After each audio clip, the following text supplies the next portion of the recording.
Any petitions? Reports for standing and select committees? Other reports and papers? If any, notices of questions? Honorable Macroeconomic Venani?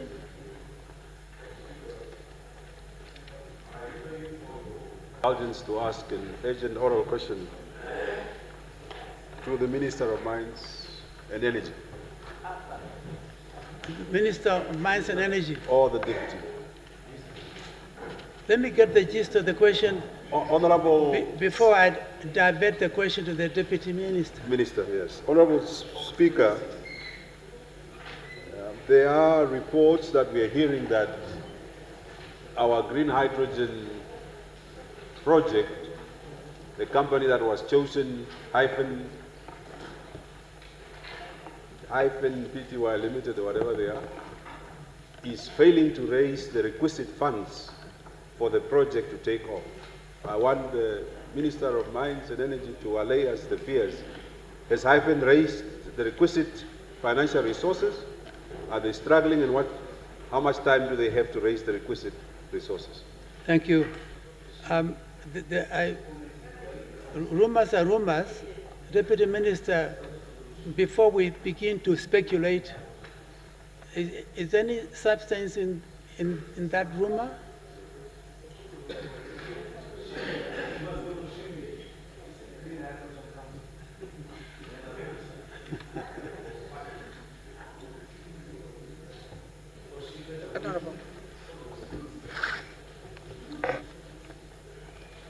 Thank you, Honorable Speaker, and thank you for the concern from the Honorable Member, Honorable Venani.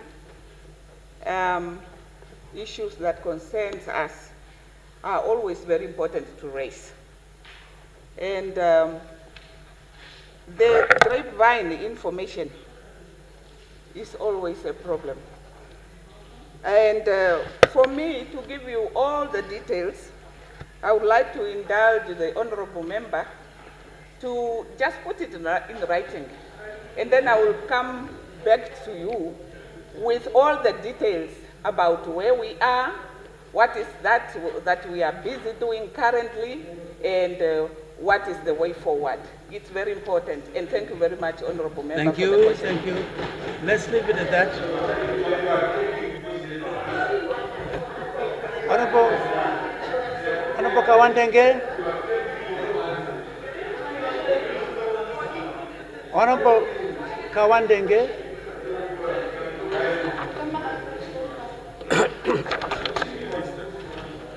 Yes,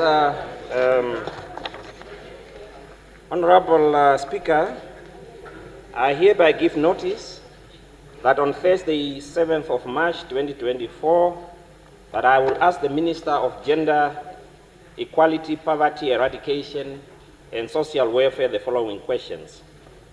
Honorable Minister, your ministry is one of those critical ones in the fight against poverty eradication in our country.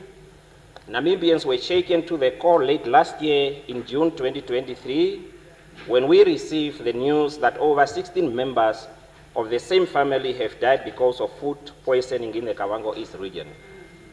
Today, various media outlets are reporting that 2 more kids have died in the same region again, while 8 others are admitted in the Rundu State Hospital because of food poisoning.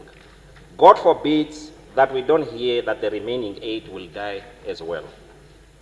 Let us not forget that last year, when I stood in this house and I questioned the level of poverty in the 2 Kavango regions, some ministers and deputy ministers who are born and bred in those 2 regions were literally trying to kill me.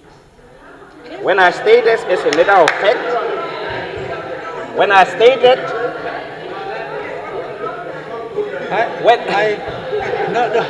the word, honorable member, the word, order,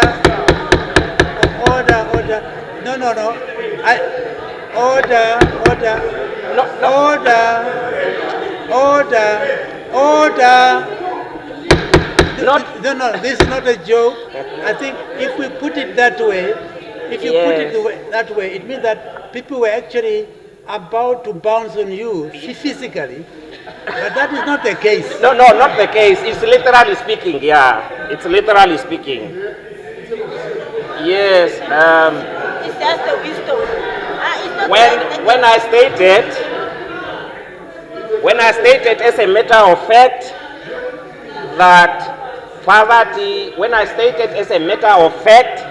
that poverty is rampant in the two Kavango regions, which to me remains the absolute, unfiltered, impure, and native truth to this day. Honorable Minister, it is worth noting that there are two schools of thought when it comes to the issue of food poisoning. One is that this can occur when someone eats leftover food and fungi where bacteria grows in the food. If leftover food is taken, it causes diarrhea, vomiting, abdominal pain, which lead to dehydration and electrolyte imbalance and can result in death. The other school of thought is that the food or maize meal is expired and not fit for human consumption. However, hunger drove them to eat it anyway because they are starving as a result of germs or other harmful things that are found in those maize meals. My questions, yes, therefore will be, Honorable Minister, what has happened to the laboratory test carried out since last year to determine the cause of death of those 15 family members who died of food poisoning last year? When will this report be made public for us to know what has happened and why these 16 family members died? The deafening silence from your ministry to release that report is sickening. It is an act of concealment, but the immediate family of the deceased, and by extension Namibia at large, needs to know which of the two schools of thoughts is real. It is high time that this report be made public for the sake of the departed souls to eventually rest in peace. In terms of your ministry mandate as a minister, have you undertaken familiarization visit to the two Kavango regions to ascertain what the underlying reasons are of why some residents there eat expired food? Subsequently to the death of the 16 family members last year, what mitigating measures have your ministry put in place to prevent another catastrophic event like that one to happen in the near future? Are you aware of the recent death of the two children in the Kavango East region who equally died of food poisoning? And will you wait until others equally die of the same before intervening? Are you using the money allocated, and we will hear now from the Honorable Minister how much he has allocated to your ministry? Are you using it effectively in as far as addressing the root causes of poverty in the two regions? Food distributed to those most vulnerable people in the regions? What was that question again? Wait. My Lord. Is food distributed to those most vulnerable people in the two regions? If yes, where, and can you provide statistics of how this food is distributed? Will you agree with me that the level of poverty in the two Kavango regions is out of proportions compared to other parts of the country and need drastic intervention from your ministry? Lastly, how do you sleep at night, Honorable Minister, knowing that there are Namibians dying every year because of hunger, while there is no excuse whatsoever in this rich-prone Namibia for such to happen? If only this government priorities was right, coupled with humility and duty of care towards its citizens. You know, even if you are making how many much noise, I will still have my say. Thank you very much. Thank you. Yeah, very good. Honorable Murorwa, please. Let's listen to each other. I want to get to the budget. Honorable Speaker, I do have a very urgent oral question to the Minister of Finance and Public Enterprises. Can I get the gist of it? Honorable Speaker, last Friday, I heard some news that I think it's better said in Afrikaans. They say, and it affects Namibia, they say in Afrikaans, there's a man van 12 ambachten and 13 ongelukken. Basically means that your economic decline is much more than your progress for better livelihood. And that is basically on the fact of the grey listing of Namibia. We, this August House, in this case, passed 13, if I'm not mistaken, amendment bills to avoid the grey listing of Namibia last year.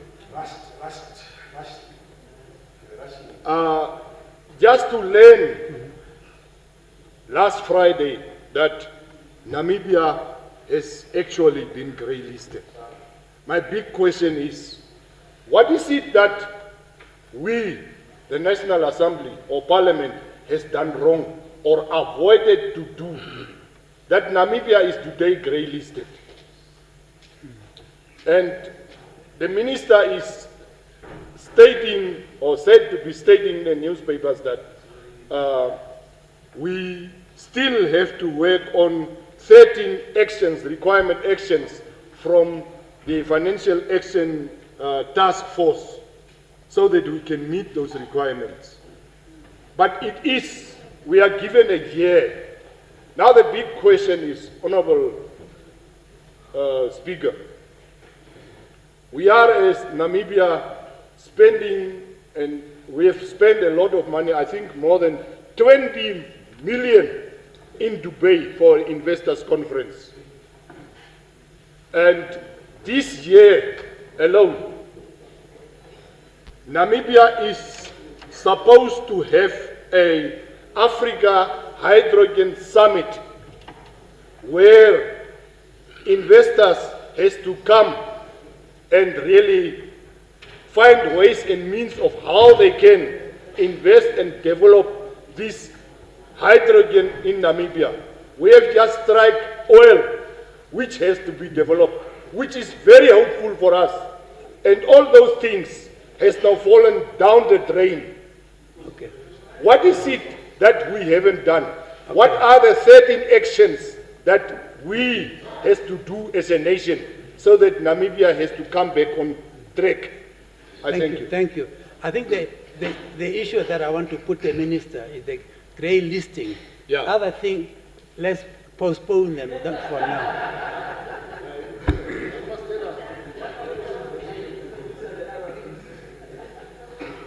Thank you very much, Honorable Speaker.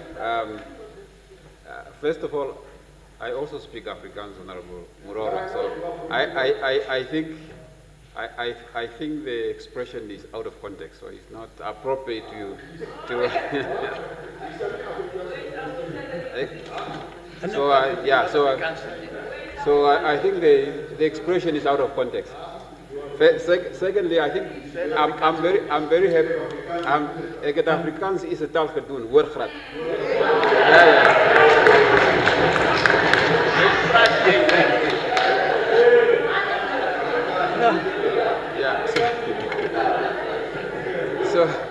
So Honorable Murora, thank you for asking these questions. These are very substantive questions, and I think I will want to give comprehensive answers to these questions. So my plea to you, can you please put it in writing so that I can provide a comprehensive explanation. Thank you very much. I will appreciate it. Thank you. Thank you very much. I'm going to move on. The Honorable Shakupakela. Thank you very much, Honorable Speaker, Honorable members. The first week when we started, I was given a homework by the Deputy Minister of Education, Art and Culture to go and put my question on the paper, what I did today. I gave notice that on Thursday, 7th of March 2024, I shall ask the Minister of Education, Arts and Culture, Honorable Anna Ngipondokwa, the following questions. As we are at the beginning of the year, I want us to look at the challenges that are being experienced by the schools and also by the parents and guardians of the schools going children. Earlier, I raised a concern of lack of textbooks in schools. The schools are expected to implement the new curriculum in the absence of important materials like textbooks. Could this be a contributing factor to higher rate failure in the country? The question to the Minister of Education, Arts and Culture is, what are the plans in place to address this problem that has been persisting over years since the new curriculum was introduced? I so move. Thank you very much. Short and sweet.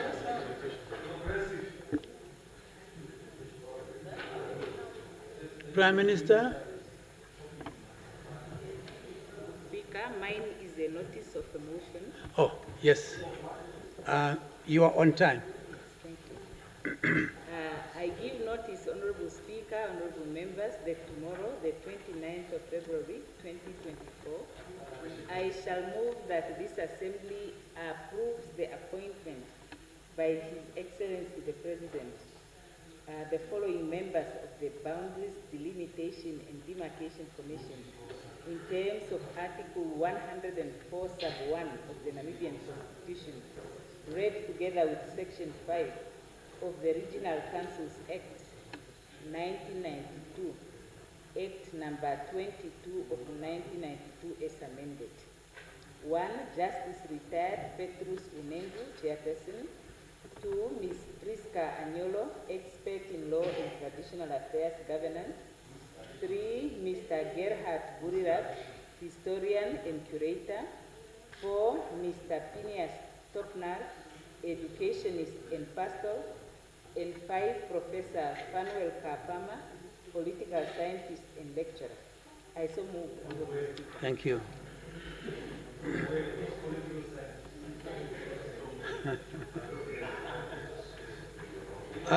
I'm just smiling when I had Honorable Sepe asking the question. Is the President appointment? Honorable Ithete. Thank you very much. We move on. Messages from the head of state, ministerial statements, and I now move to the topic that brought us together this afternoon. The first notice of a motion, the one of the Honorable Minister of Finance and Public Enterprises. Does the Honorable Minister move that the bill now introduced? I so move, Honorable Speaker. Thank you. Who seconds the motion? Is there any objection? You won't have money for this. It is agreed to. Will the Honorable Minister please table the bill? Thank you, Honorable Speaker.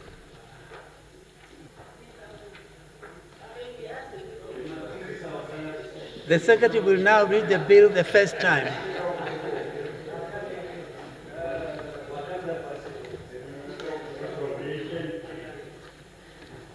Does the Honorable Minister of Finance and Public Enterprises move that the bill be now read a second time? I so move, Honorable Speaker. Any objection? Who seconds? That's agreed to. You need the money, sir. Honorable Minister, you have the floor. Thank you very much, Honorable Speaker.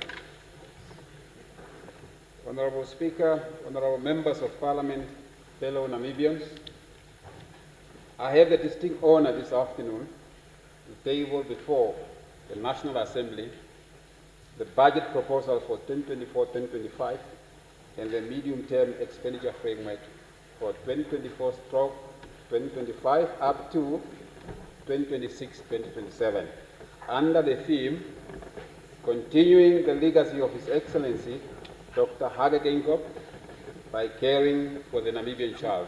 I repeat, continuing the legacy of His Excellency Dr. Hage G. Geingob by caring for the Namibian child.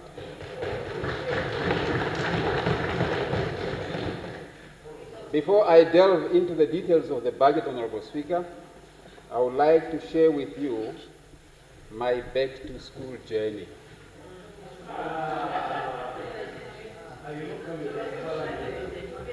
In the early morning of the 23rd of January, 2024, I started with my school tour in the Commerce region.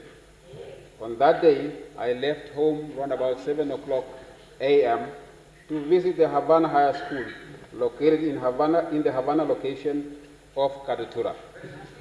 Because I was traveling in the opposite direction of the morning traffic flow, it was a blissful drive for me. Traffic was not a problem at all. For those who were driving towards the town center and other places of the eastern side of the city, however, it was a nightmare as I noticed a long queue of cars. In that moment, I couldn't help but to envision how the traffic situation in Windhoek would look like in the next 10 years. In that spur of the moment, I made a mental note that I need to have a discussion over a cup of coffee with Her Worship, the Mayor of Windhoek, in this regard. Soon I arrived at Havana High School, only to see a multitude of young children walking to school.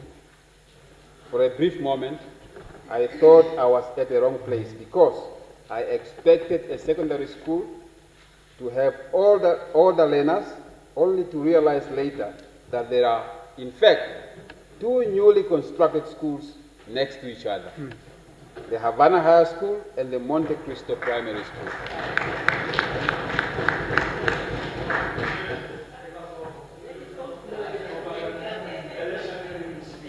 At the Havana High School, I was joined by a few of my colleagues from our ministry and a team from the Namibia Revenue Agency, NAMRA. Mr. Mweti, the school principal, a board member, and some staff members gave us a brief history of the school. I could hardly comprehend that a few years ago, a school of tents. That's where learning was taking place. Soon after, we commenced with the school tour, after I gave a brief address to learners who were gathered in a disciplined fashion at the school amphitheater. At Havana, we could see government resources put to good use. Blocks of classrooms, a computer laboratory, a library, sport facilities, etc. The school was still waiting for some additional equipment and books to be delivered, but overall, the school has made an impressive progress. I was subsequently saddened to know that part of the school roof was damaged by the strong wind last Friday. We still have to understand what happened there. Nonetheless, we decided we cannot end in Havana. Again, in the early morning of the 8th of February, we were at the Augustinium Secondary School. This is another school that benefited from the Education and Training Quality Improvement Project, a collaboration between the government of Namibia and the Africa Development Bank. Augustinium is a special place. That name is interwoven with the history of our departed president. His Excellency Dr. Genkob was a student at the Augustinium College, and so is our speaker. Under the stewardship of Mr. Matengu, the school principal, we toured the newly renovated school hostel, dining room, and the school hall. We saw firsthand what tax money could do if appropriately deployed to care for the Namibian child. Before rushing off to the mixed primary school, we conveyed our sincere condolences to the staff and learners of the Augustinium Secondary School, who all gathered in the newly renovated school hall for the loss of their alumni. Mixed Primary School is a new school at the mixed settlement around the Brakwater area. So far, only few buildings are completed, but construction work was in full swing at the time of our visit. For now, only the little ones in the pre-primary and grade 1 learners are accommodated at that school. Prior to our arrival at the school, Ms. Lopez, the school principal, had already marshaled the little ones in line, singing us a welcoming song. When I greeted them, they replied emphatically, "Good morning, teacher." Who can blame them for thinking that I'm also a teacher?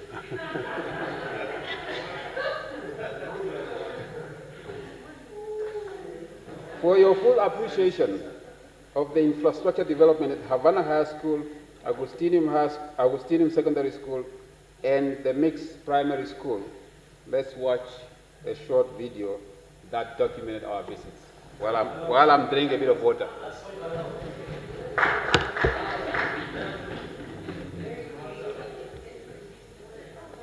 It's coming. Just listen.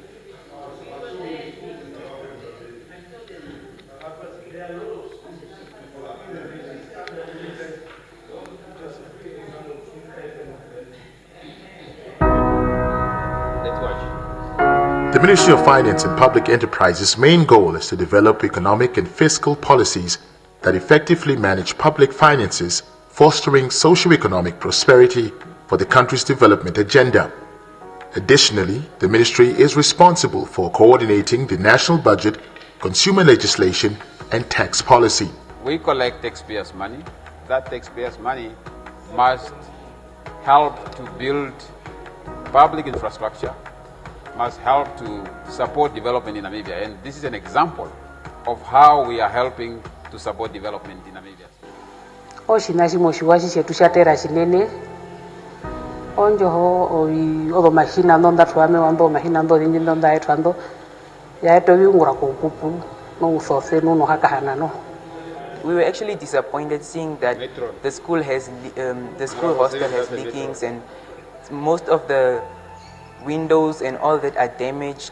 So after knowing that the government came to our school and indulged in this by helping our school with the renovations, we were actually very happy with that because now we know that we are secure with a good building that we know that we are safe to stay in. Our departed president was a learner at the Agustinium College. So he's very much connected to this school. I want to offer you my condolences to you particularly as the Agustinium School. So far, the Ministry of Education has constructed 510 classrooms. When we are talking about 510 classrooms, we mean classrooms in some also complete schools, new schools. And the whole aim of this project really is for us to address the issue of shortages of spaces, especially at our primary level. Yeah, omunu wanawe onjurere punona. Yeah, kucha oetete epangelo lete tirango wanalera popepi. Government has done its part to bring the school closer to the community. Now, government infrastructures are not belonging to government because, in fact, government is all of us. So this infrastructure belongs to the community, and therefore is a responsibility, first of all, of the learners, the kids here. Please look after your schools. The Ministry of Finance and Public Enterprises remains dedicated to its vision of being a catalyst and adaptive institution that promotes sustainable economic prosperity for all. Thank you, Honorable Speaker.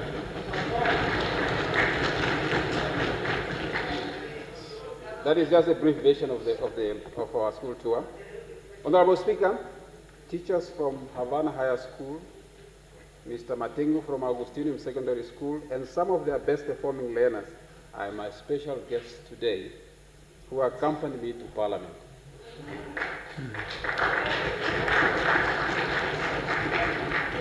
I would like all of them to stand up so we extend to them a warm welcome to the National Assembly, if you allow.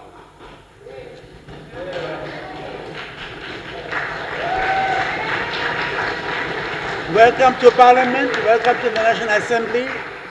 Thank you for being here. You are most welcome. It's your Parliament. Thank you very much, Honorable Speaker. I will reflect further on my back-to-school journey later in my remarks. Honorable Speaker, fiscal and financial context of the budget.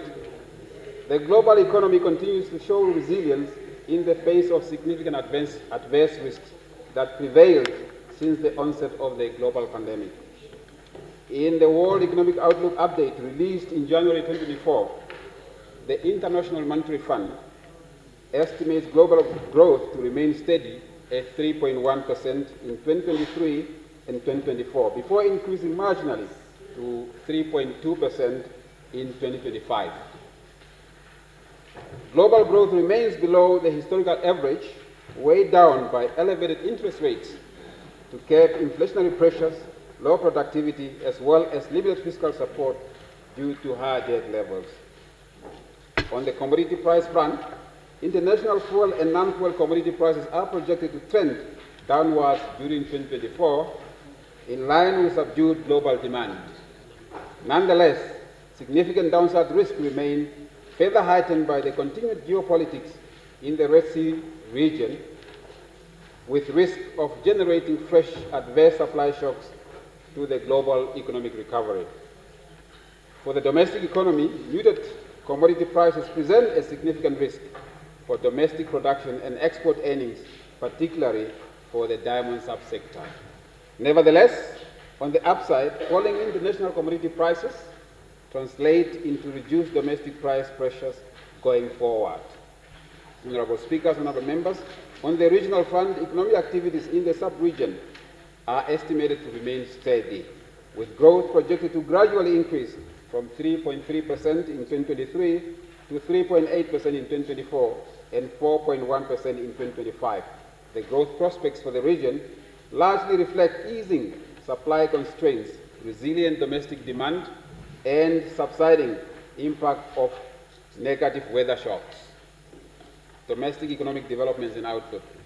Honorable Speaker, the domestic economic outlook has improved significantly as reflected in the last quarterly GDP statistics released by the Namibia Statistics Agency. In this regard, we estimate GDP growth at 5.6% in 2023 before moderating to 4% in 2024 and 3.9% in 2025. The strong growth is anchored by upbeat activities in the natural resource sector, including residual impact of ongoing petroleum exploration on domestic economic activities and a surge in uranium production following price increases. In addition, sentiments have also broadly improved across many other sectors of the economy, such as tourism, transport and storage, financial services, and electricity generation. Nonetheless, the strong economic activities largely reflect recovery in the traditional engines of growth, particularly the mining sector, which is highly capital intensive. As such, the projected economic recovery is not expected to address the pervasive and entrenched national challenges such as high unemployment, poverty, and income inequalities. Consequently, the agency to diversify the economy remains a key cornerstone of our fiscal and economic policy framework moving forward. This will require government to create a conducive environment by addressing the identified binding constraints to growth and addressing existing policy coordination barriers that could facilitate a faster emergence of new engines of growth, especially in sectors with potential to create higher quality jobs. In this way, we will continue to implement the economic diversification strategy and integrate it into the upcoming 6th National Development Plan, NDP 6. Furthermore, we will pursue potential new industries through the green industrialization agenda that not only promises to diversify Namibia's export, but can also increase the complexity of our economy.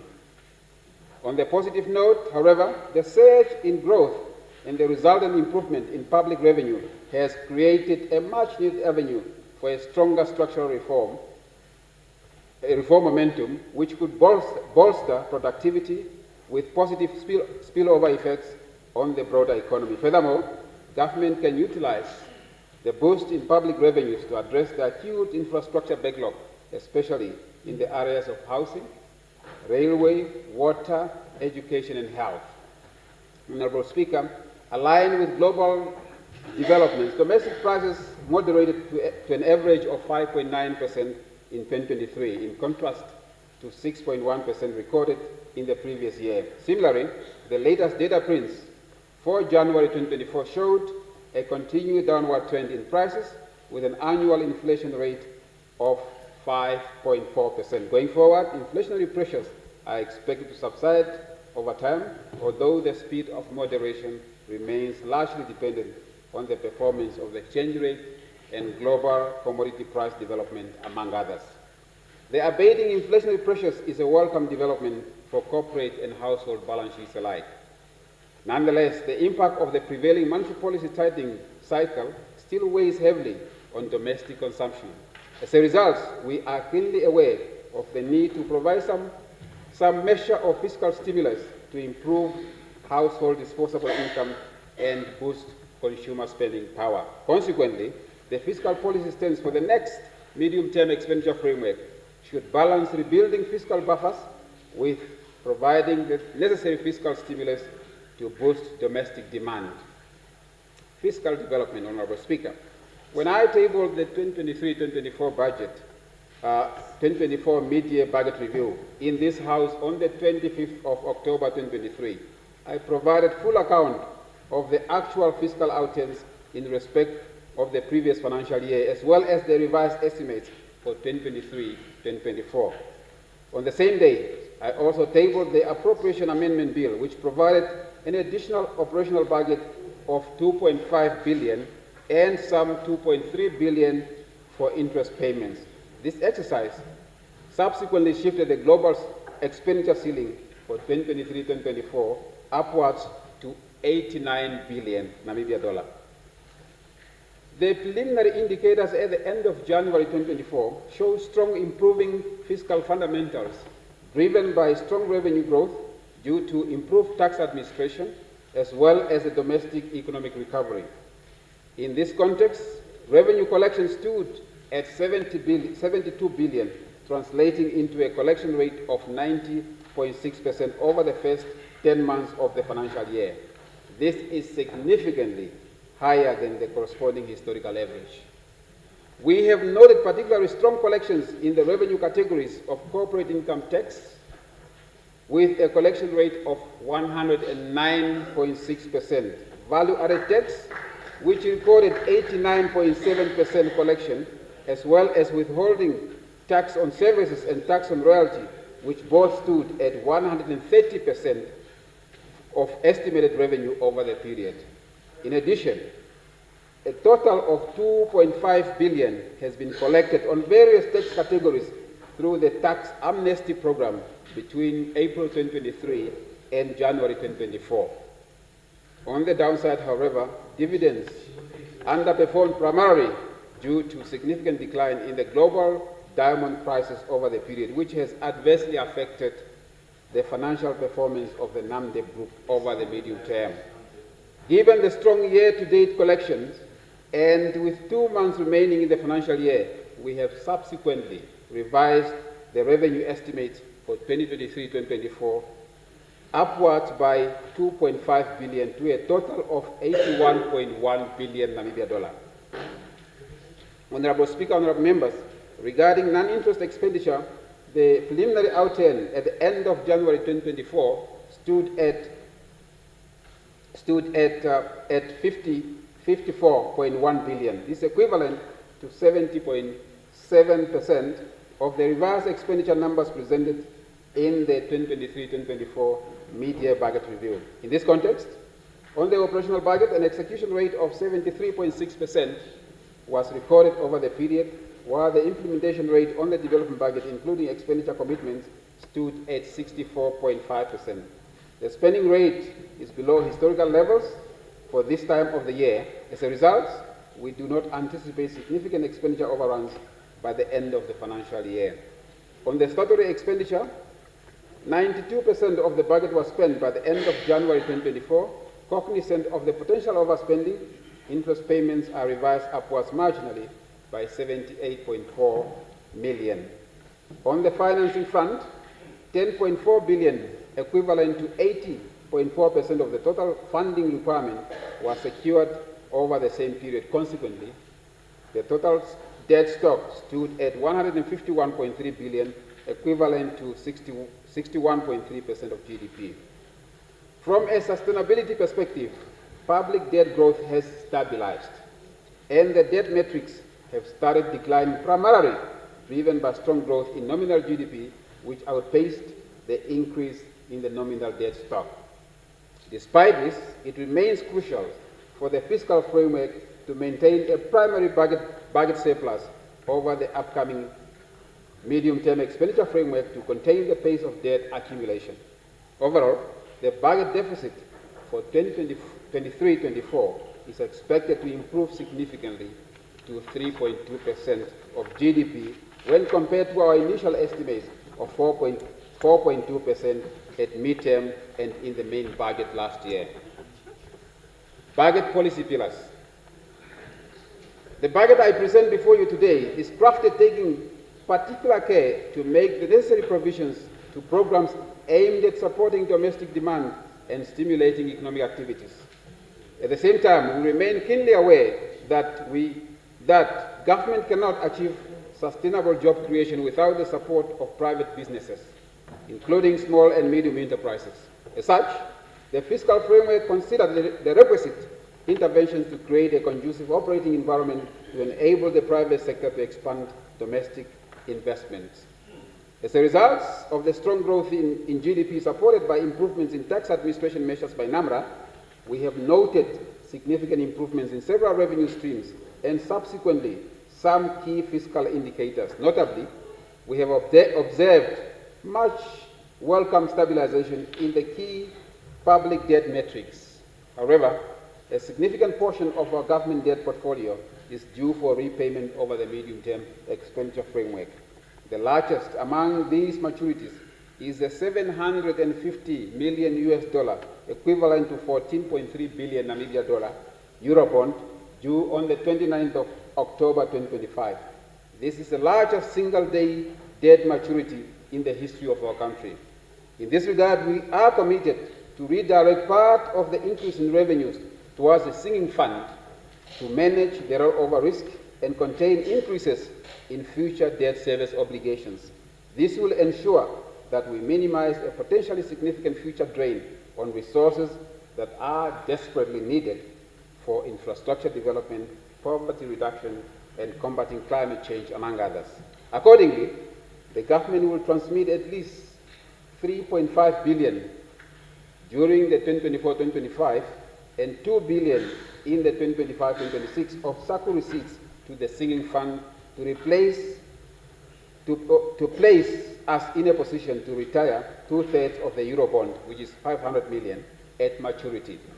Consequently, the remaining 1/3 of the bond, which is equivalent to $250 million, will be refinanced utilizing the most cost-effective instrument in the next financial year, cognizant of the prevailing high interest environment and the need to manage debt servicing costs. In this regard, consideration will also be given to the domestic markets as well as financing from development finance institutions.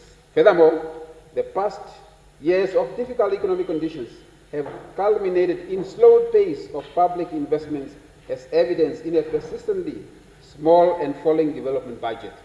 As a result, there has been a significant underinvestment in critical infrastructure. Subsequently, a key priority over the next medium-term expenditure framework is to make necessary provisions to accelerate infrastructure development and unlock lasting social and economic value for our country.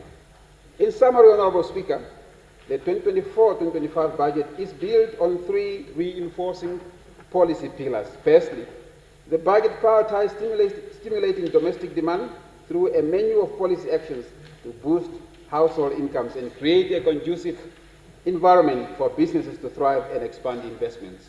Secondly, it accelerates investments in productive public infrastructure through an increase in the development budget to upgrade infrastructure that has become a hindrance to economic activities, as well as to expand social infrastructure to meet the needs of a growing and rapidly urbanizing populace and ensure the delivery of frontline public services. Thirdly, the fiscal framework continues the path to cultivate fiscal prudence through maintaining a primary surplus, thereby moderating the pace of debt accumulation. Further consideration has been made in the budget to ensure that Namibia is able to honor her debt obligations over the medium-term expenditure framework with relative ease and in the cost-effective manner. While pursuing the above policy objectives, Honorable Speaker, we remain cognizant of our social and everyday lived realities, including poverty levels, high unemployment, and frequent incidents of drought. Accordingly, specific provisions have been made in this budget to safeguard livelihoods and guard against excess reversals on gains made in social sectors. In this context, Honorable Speaker, in terms of Article 126, Sub-Article 1 of the Namibian Constitution, it gives me pleasure to table for favorable consideration and approval of the House the following. A, the 2024-2025 Appropriation Bill.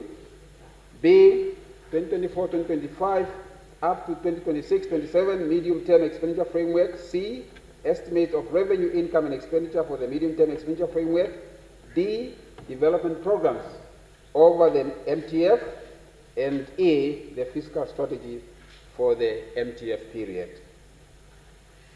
Now let's come to the 2024-2025 budget, medium-term outlook and fiscal policy stance. Honorable Speaker, honorable members, as always, the key organizing principle of the national budget remains to maintain a careful balancing act in pursuing a people-centered but sustainable budgetary framework. The overall goal is to make a positive impact in the day-to-day lives of our citizenry and avoid reversals on the social and economic gains we have attained since independence.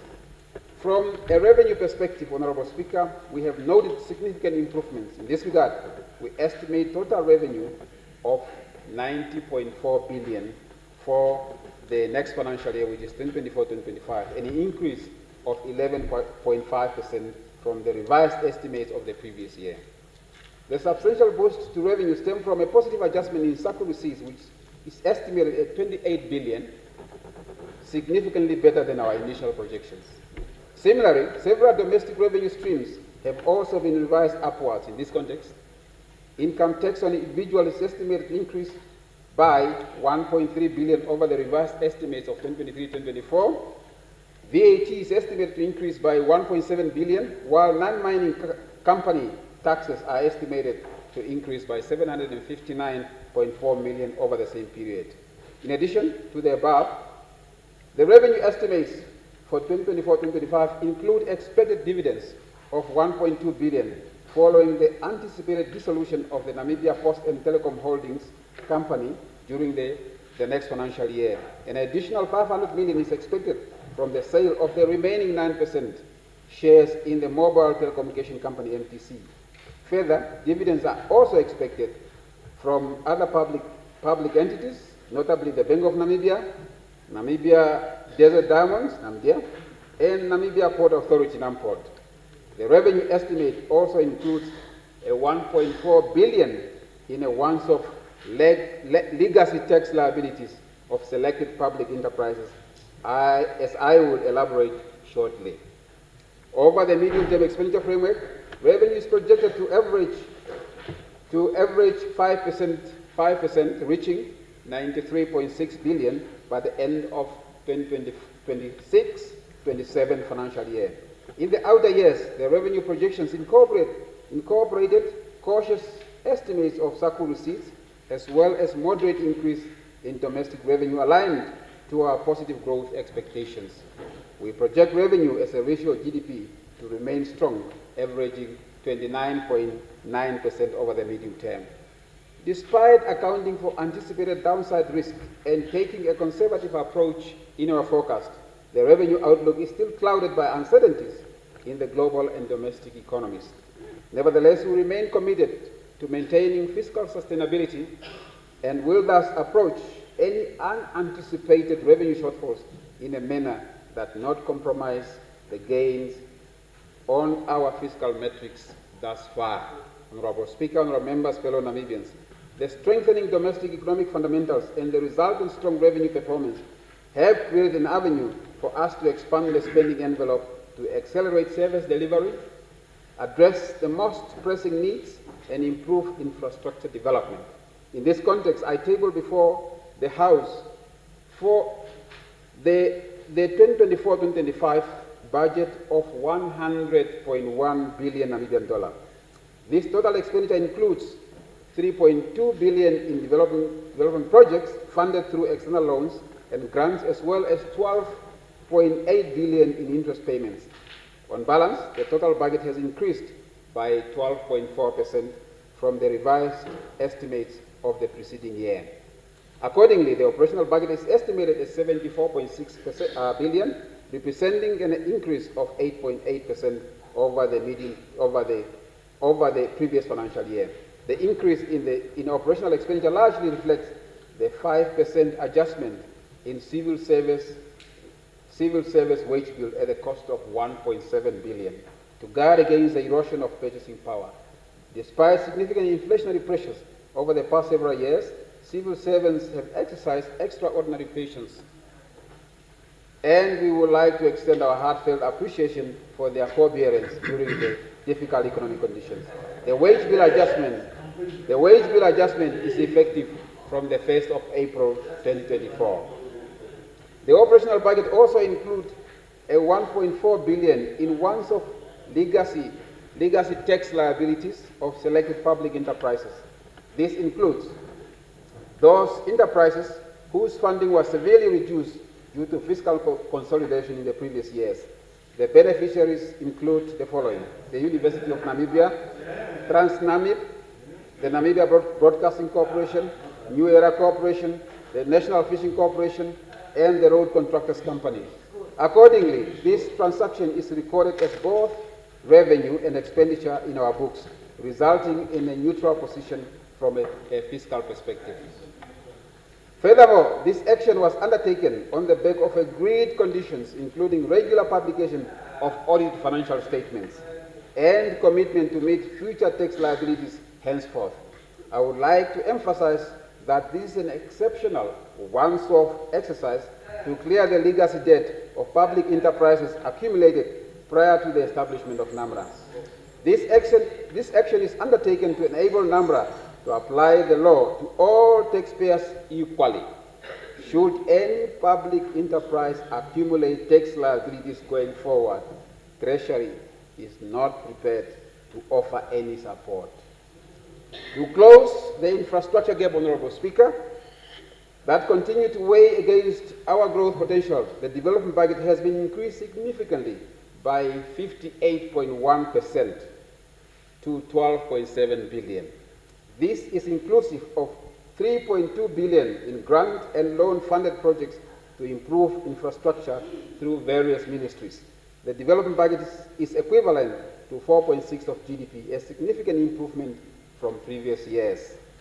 Nevertheless, we remain concerned about limited project execution capacity at most OMAs and procurement bottlenecks, which continuously translate implementation of funds from and underspending on the development budget. Accordingly, government will continue to work on addressing these shortcomings. Lastly, we have budgeted 12.8 billion to meet debt servicing obligation in 2024-2025, equivalent to 14.2% of revenue and 4.7% of GDP. The debt servicing metrics, although stabilizing, still remain above the desired benchmark of 10% of revenue. Therefore, the fiscal framework provides for specific measures to maintain public debt on a reduction path and ensure that debt is raised in a cost-effective manner. Overall, we estimate to realize a positive primary budget balance of 1.4% of GDP during 2024-2025. Subsequently, the budget deficit is projected at 8.9 billion in nominal terms, equivalent to 3.2% of GDP for 2024-2025. In the interest of pursuing fiscal sustainability and debt stabilization, we aim to maintain a primary surplus and consequently keep the budget deficit below 4% of GDP over the medium-term expenditure framework. From a financing perspective, the government will employ a combination of domestic debt instruments and funding from multilateral organizations for ongoing infrastructure projects in the road, water, and railway sectors. As customary, the detailed borrowing plan for the issuance of domestic securities will be disseminated to market participants before the commencement of the new financial year. Reflecting on the above developments, the public debt stock is estimated at 165.8 billion, or 60.1% of GDP during 2024-2025, a reduction from an estimated 62.5% of GDP at the end of the preceding year. Economic policy priorities over the medium-term expenditure framework. My apologies, Honourable Speaker. For 2024-2025, national budget contains macroeconomic policy proposals aimed at supporting economic growth through accelerating infrastructure development. The budget includes the following significant policy priorities. We have made provisions to the tune of 2.5 billion in the next financial year towards railway infrastructures, consisting mainly of 1.9 billion for the upgrading of the Kransberg or Chuarongo railway section, and the 488 million for the rehabilitation of the Sanferhals-Buchhausen-Brunn railway section in the south.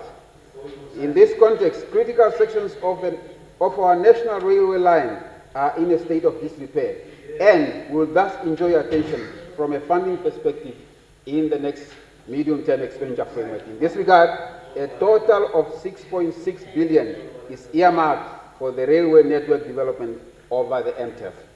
These allocations are further complemented by operational funding, a dedicated loan facility to purchase rolling stock, as well as ongoing efforts to improve governance at Transnami. We have provided a capital budget of 970 million to the Ministry of Education, Arts and Culture to cater for the construction and renovation of classrooms and other school infrastructures. The allocation reflects our recognition of the urgency to close the infrastructure gap in the education sector and to reduce stark inequalities in access to social infrastructures, especially for the rural and low-income communities.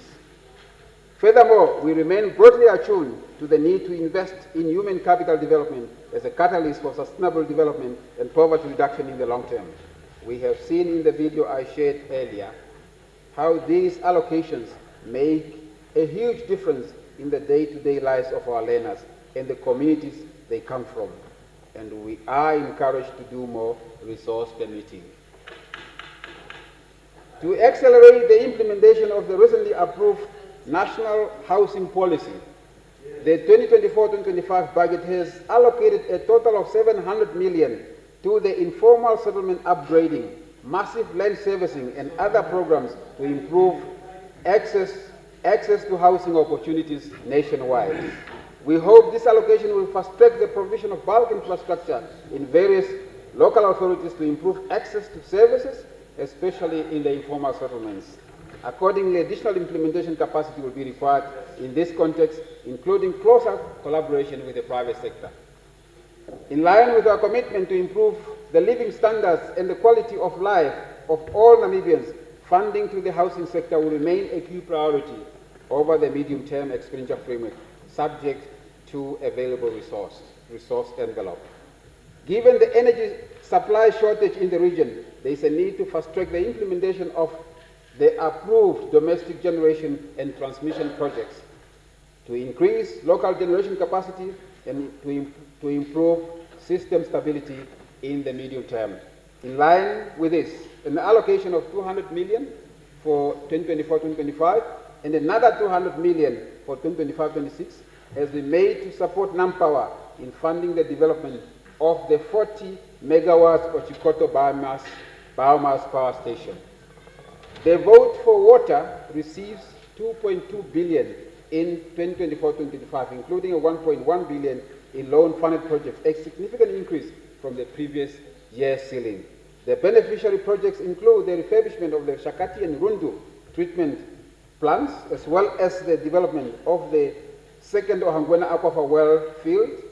In addition, funding has been availed for drilling boreholes, expansion of pipelines, and various rural water supply projects to improve access to water within communities, especially considering the increased drought incidences. Now let's listen very carefully. Tax policy and administration reforms.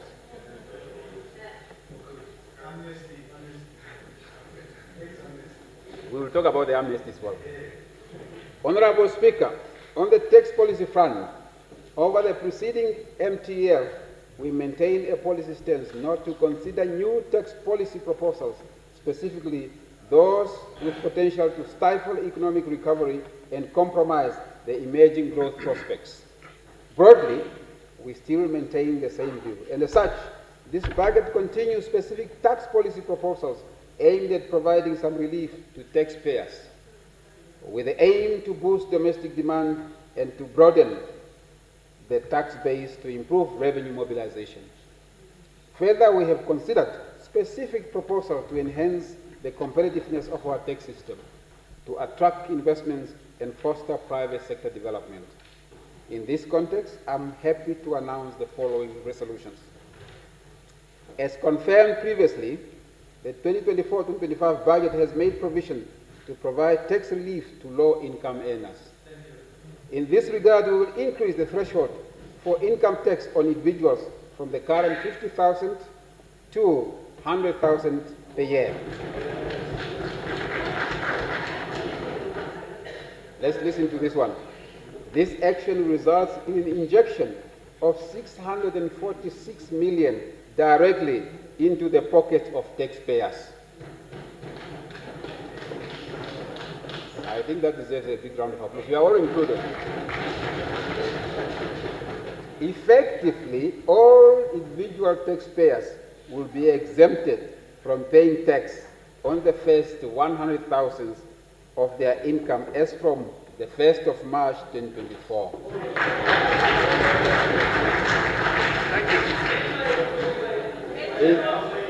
In this respect, the revised tax tables will be published accordingly. Furthermore, we have made provisions in the 2 outer years of the MTF to adjust all tax brackets for inflation creep. In this regard, a total of 712.9 million per annum in direct relief to taxpayers has been provided for. As previously communicated, the non-mining company tax rate will be reduced by 2 percentage points during the medium-term expenditure framework. Accordingly, the tax rate will be reduced to 31% effective 1st of January 2024, with a further reduction to 30% taking effect January 2025. Furthermore, to improve competitiveness against regional peers and in keeping with global developments in corporate income taxes, the non-mining company tax rate will be reduced further to 28% during the 2026-2027.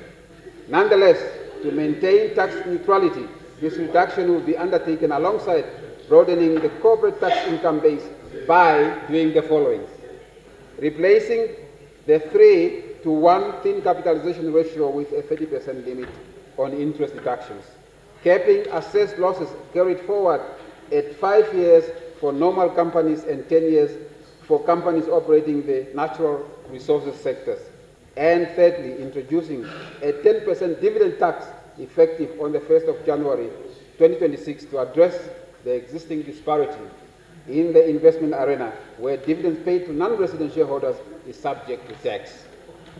These proposed reforms on corporate income tax are expected to ensure revenue enhancement through improving corporate tax compliance and easing the administrative burden and audit burden on NAMRA.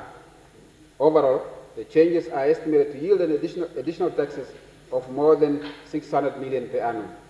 To ensure that the principle of fairness and equity in taxation are fully applied with in the insurance sector, we will amend the law to remove the non-resident shareholder tax exemption for foreign insurance company shareholders and provide for taxation of shareholders' activities like other businesses.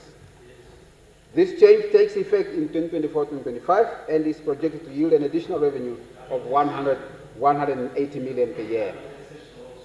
In conjunction with the Ministry of Industrialization and Trade, we are working to introduce a special economic zone, the SEZ, as an anchor to our ambition to curate competitive industrial zones. Participants in the SEZ will be subject to a corporate income tax rate of 20% only. The nominal reduction in terms of capital allowances will apply in the SEZ regime, while VAT will be zero-rated. In this respect, the SEZ is expected to be tabled in the National Assembly in 2024-2025 in advance to the expiration of the export processing zone regime in 2025. Honorable Saib, listen to this one. For 2024-25, the budget is further lifting the mandatory registration threshold for VAT from 500,000 to 1 million. Increasing the threshold will relieve approximately 23,000 SMEs from VAT administration to focus on their core activities while simultaneously freeing capacity at NAMRA to focus on large taxpayers.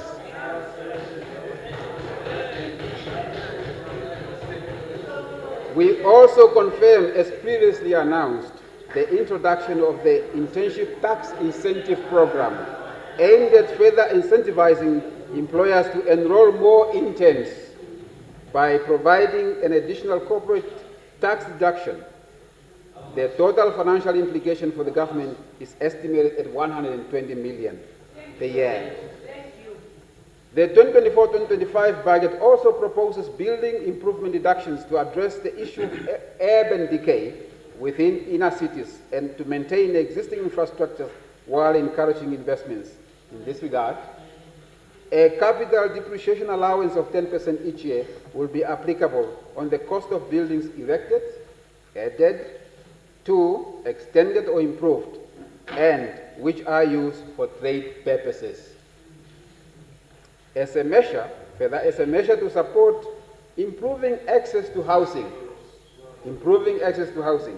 the brackets for transfer duties and stamp duties will be adjusted for inflation. Accordingly, the exempt level will be lifted from 600,000 to 1.1 million. So in other words, properties below that will not attract stamp duties and transfer duties.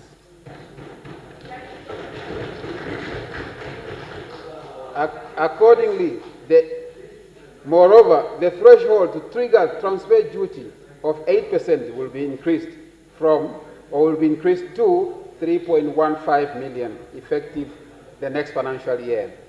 Lastly, a super tax transfer duty on stamp duty bracket for luxury, this is for luxury only. Luxury residential property will be introduced for residential properties costing above 12 million.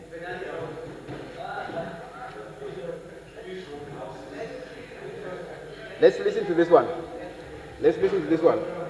In the coming financial year, together with NAMRA, we will explore introducing a VAT e-invoicing system which will integrate and interface cash registers at businesses to integrated tax administration system. This envisaged digitization initiative will, among others, improve NAMRA's ability to collect, analyze, and monitor tax data, lower administrative and compliance costs, while VAT fraud and enhancing tax enforcement.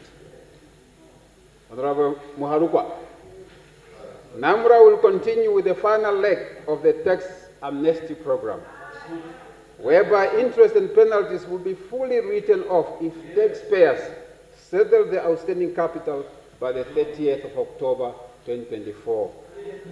I would like to emphasize, Honorable Muharukwa, and all other taxpayers, that this is a final extension of this program.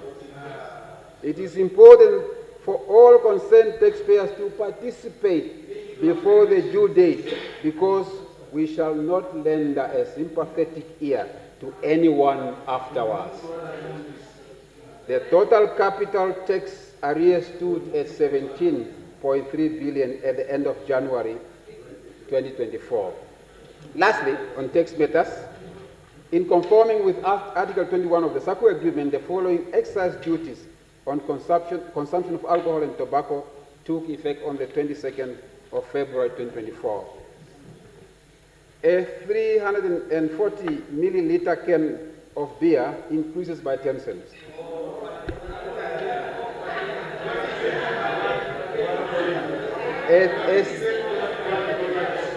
A 750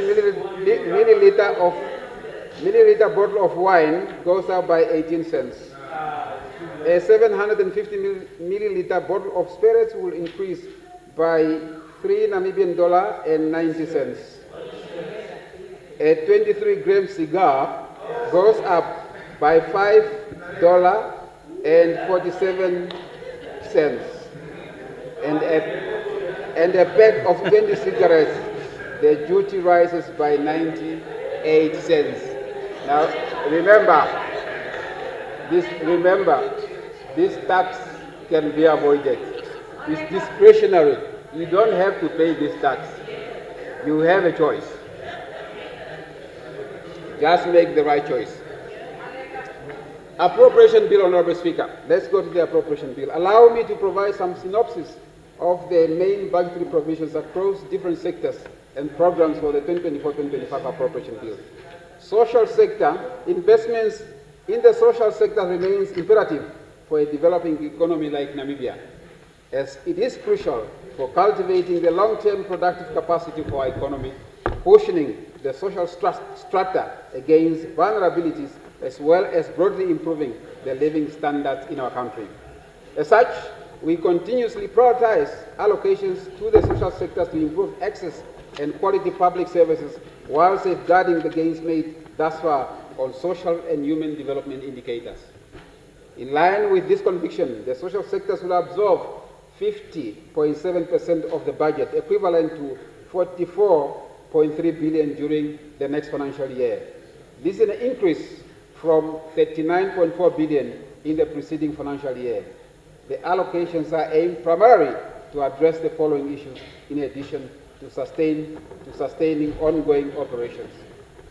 A total of 18.4 billion has been allocated to the basic education, arts and culture vote in 2024-2025 and 56.1 billion over the medium-term expenditure framework.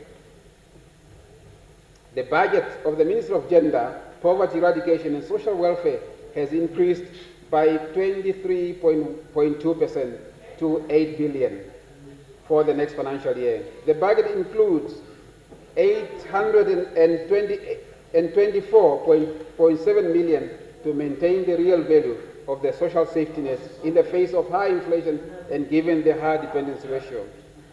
Accordingly, the old age grant and disability grant will be increased from 1,400 to 1,600 per annum.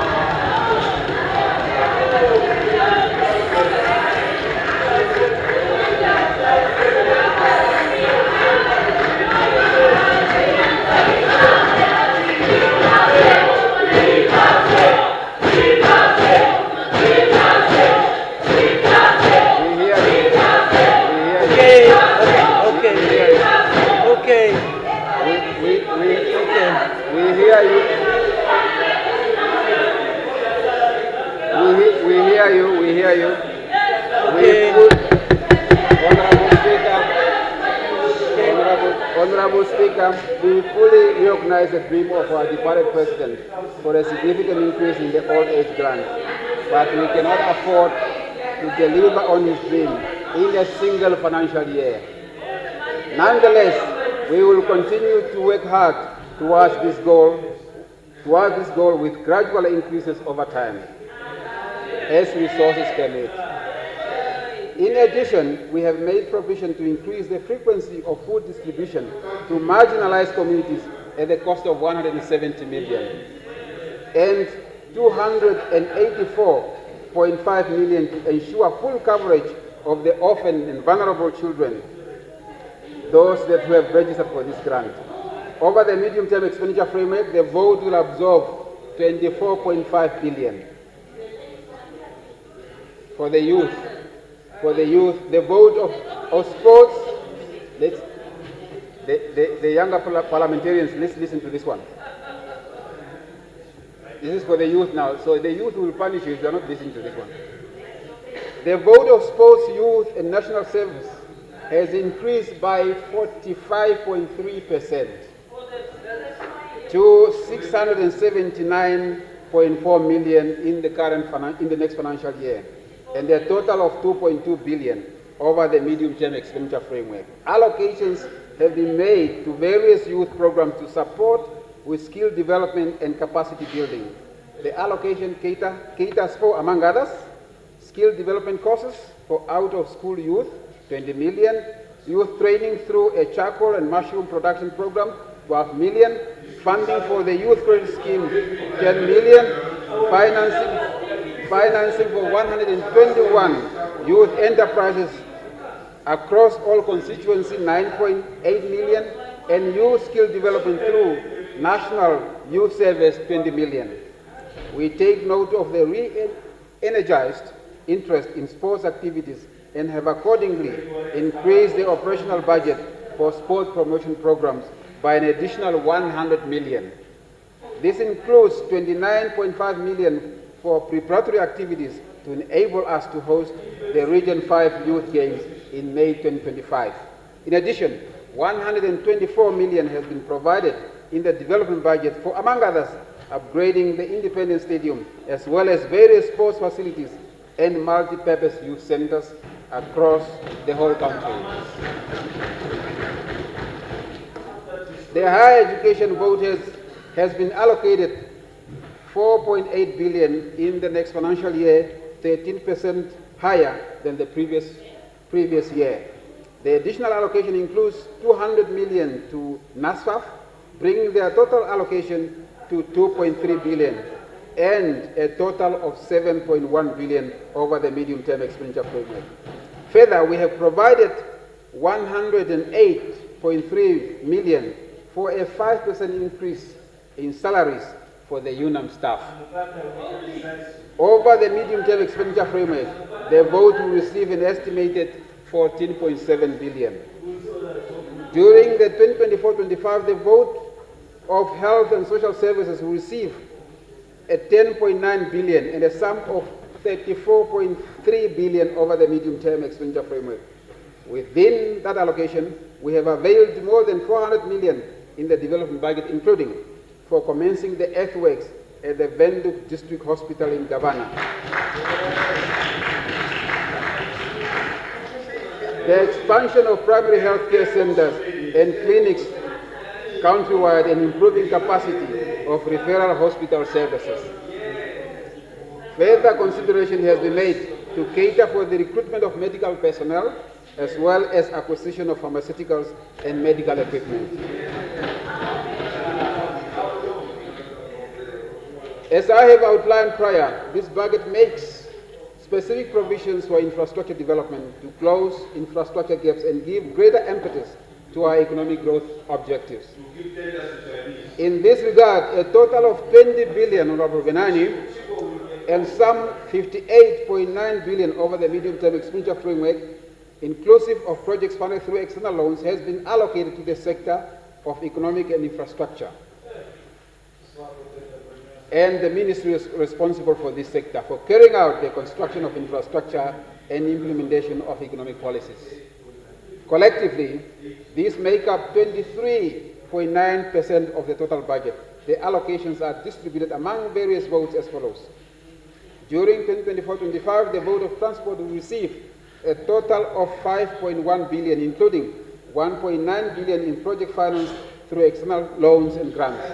In addition to fast-tracking the upgrading of the railway network, this allocation also caters 1.8 billion for the completion of ongoing road construction projects.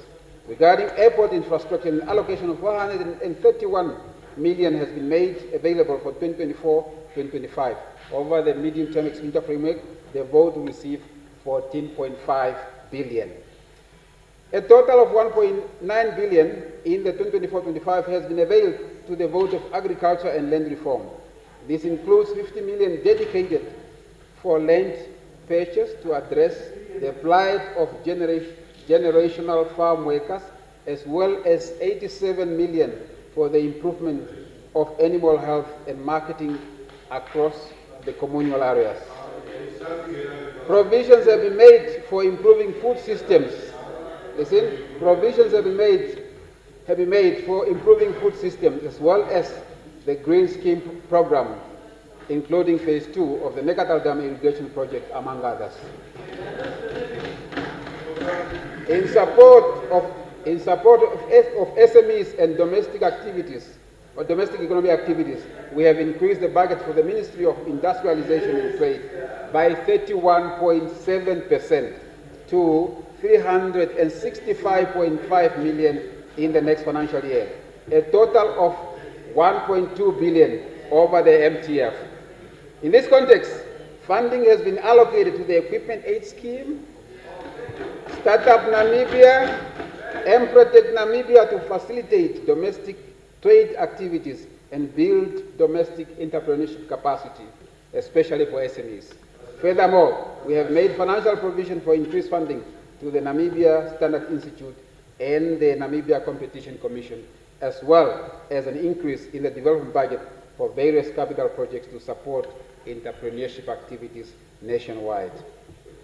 The Ministry of Mines and Energy has increased by more than 50% to 381 million in 2024-25 and some 1.5 billion over the medium-term expenditure framework.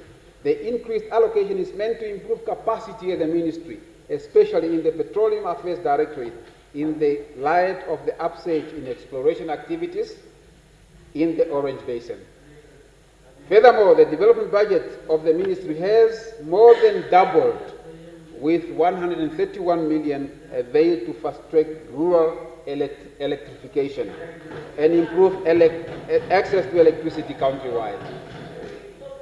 A total of 725.5 million has been availed to the Ministry of Environment, Forestry and Tourism, some 19.4% higher than the preceding year.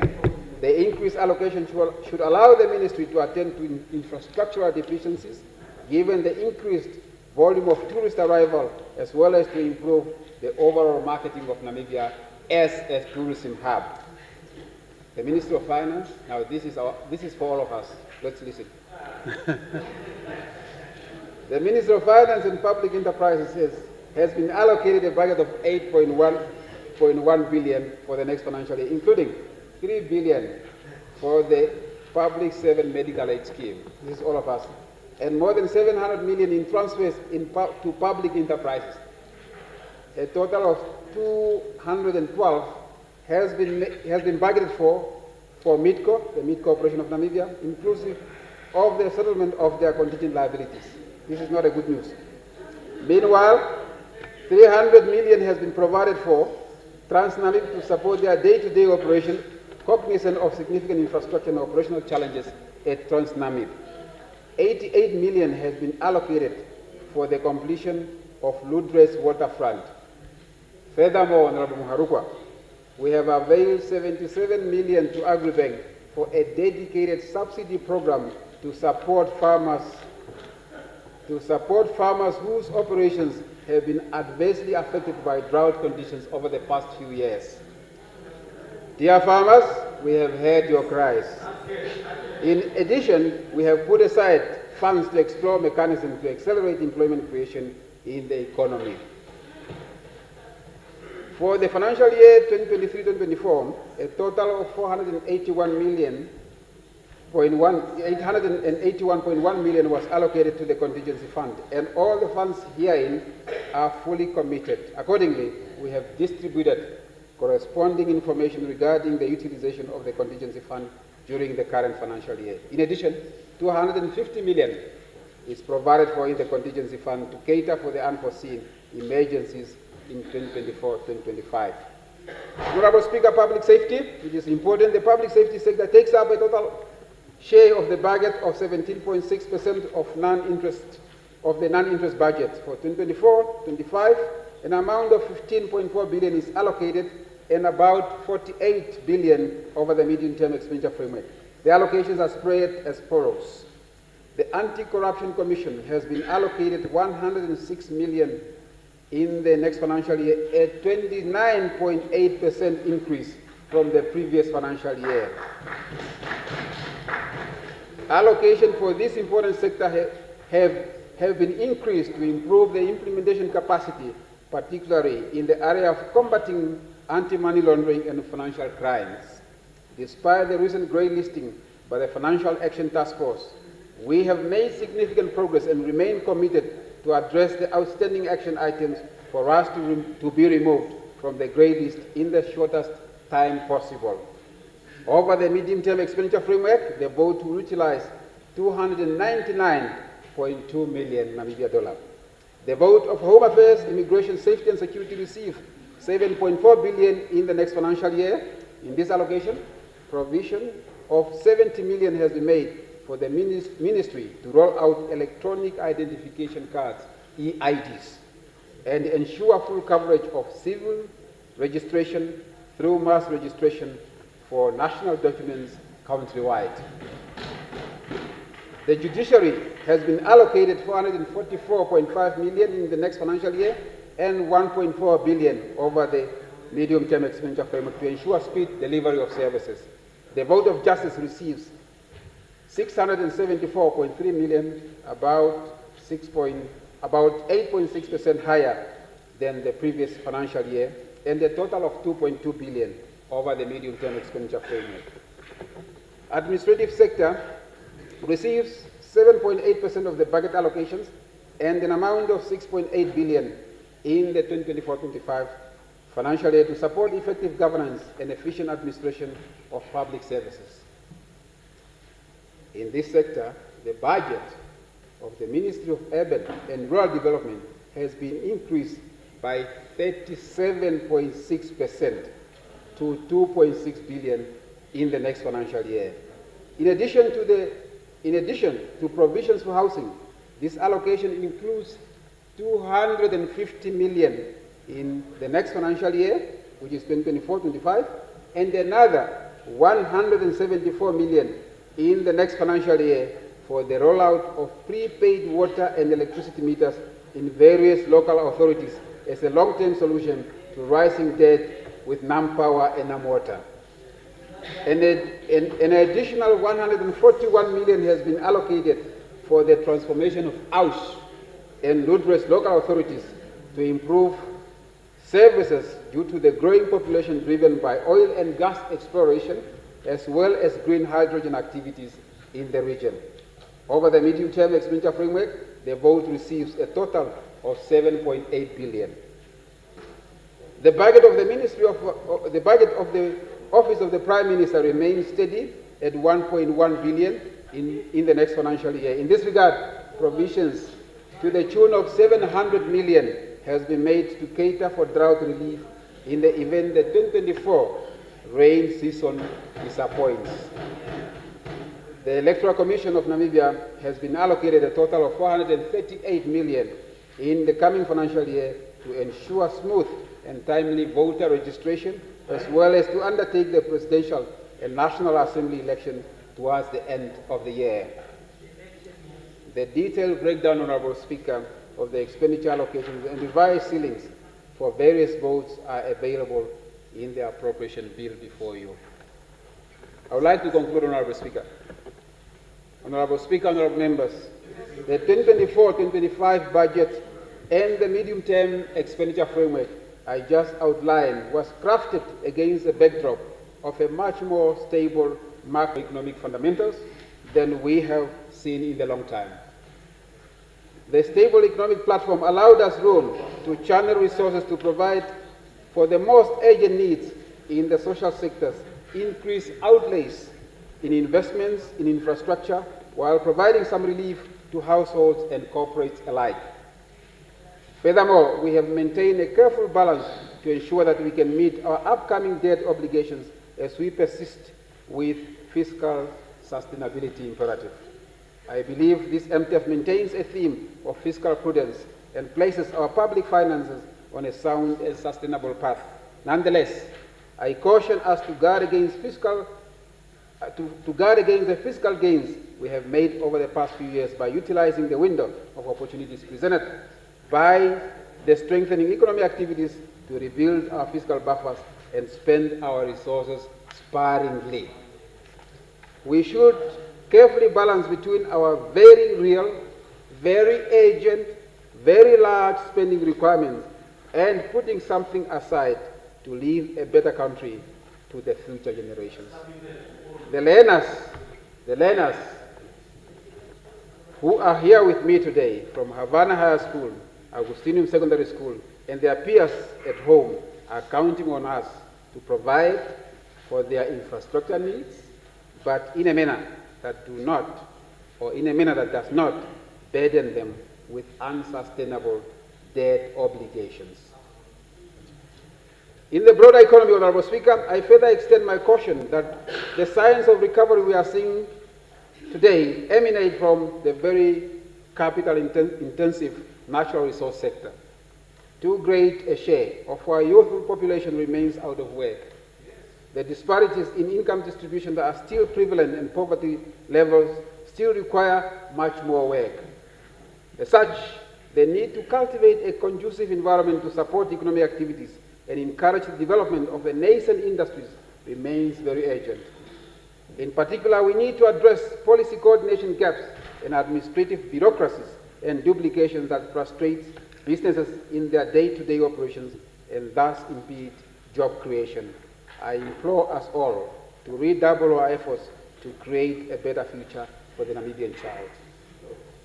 In closing, Honorable Speaker, I wish to sincerely thank our late President, His Excellency President Hage Geingob, for the confidence and honor he bestowed upon me to steer our public finances. I similarly would like to thank His Excellency President Nangolo Mbumba, Vice President Honorable Netumbo Nandi-Ndaitwah, Right Honorable Prime Minister Dr. Sarah Kongolwa Madila, and Deputy Prime Minister Miester John Mutorwa, and indeed all my cabinet colleagues and all of you honorable members of Parliament for your continued support and camaraderie in the management of our national affairs. I also want to thank my colleagues, Honorable Obed Kanjode, the Director General of the National Planning Commission, and Deputy Minister Maureen Hinda Bwende. I further extend my appreciation to the Executive Directors, Ms. Valencia Uiras and Mr. Tates Dove, and our officials at the Ministry of Finance and Public Enterprises and the National Planning Commission for their usual support in preparing the budget. I also express my gratitude to the Bank of Namibia and NAMRA for the all-round support on fiscal matters. I thank the leadership and officials in all the OMAs for their hard work and understanding our fiscal stance. Honorable Speaker, my back to school journey has left me with some homework. The back to school journey has left me with some homework. Mr. Mweti, the principal of Havana High School, asked me a thought-provoking question. He said, and I quote, "Children from the Monte Cristo Primary School next door are fed daily at school, given food. However, there is no feeding program at secondary schools without hostels, yet the children come from similar households." He asked, what is the possibility of introducing feeding programs, especially at certain secondary schools that are located in less fortunate communities, end of quote. Mr. Matengu, the principal of Agustinium, has this to say: we are grateful for the resources we have received from government to renovate part of our school. We hope to still be considered in the future, as there are still some school buildings at our school that need renovation, end of quote. My interaction with the learners and teachers at the schools I visited has inspired me to work harder to care for the Namibian child. It has further demonstrated that the Namibian state has the capacity to look after its citizens effectively when it mobilizes enough tax revenue from taxpayers. This has underscored for me that as leaders in Namibia, we should nurture and support NAMRA to collect the revenue due to the state in order for us to deploy those resources to care for the Namibian child. I want to repeat this one. This has underscored for me that as leaders in Namibia, we should nurture and support NAMRA to collect the revenue due to the state in order for us to deploy those resources to care for the Namibian child. It has underlined the need for all of us who are in leadership positions to always think about the less fortunate members of our society when we spend state resources. The experience made me to envision a future where each Namibian child is accorded an opportunity to be well educated, productive, and contributing positively to the prosperity of Namibia. Honorable Speaker, you may say, I'm a dreamer. To paraphrase the word of John Lennon. Now, for my younger colleagues, they probably don't know who John Lennon is. They need to Google because it was more probably in the 70s and the 60s. Please Google. To paraphrase the words of John Lennon, they may say I'm a dreamer, but I'm not the only one. I know the Namibian government is fully committed to this vision. I hope someday all of you honorable members of parliament, and indeed all Namibians, will join me in envisioning and working towards making Namibia prosperous and a better place for all of us. I thank you, Honorable Speaker.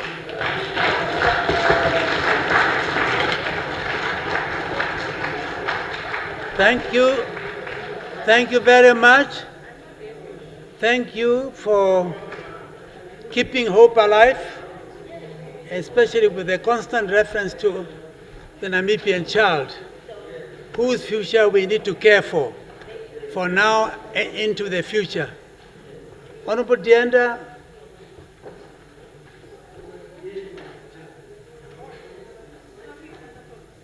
you postpone the debate.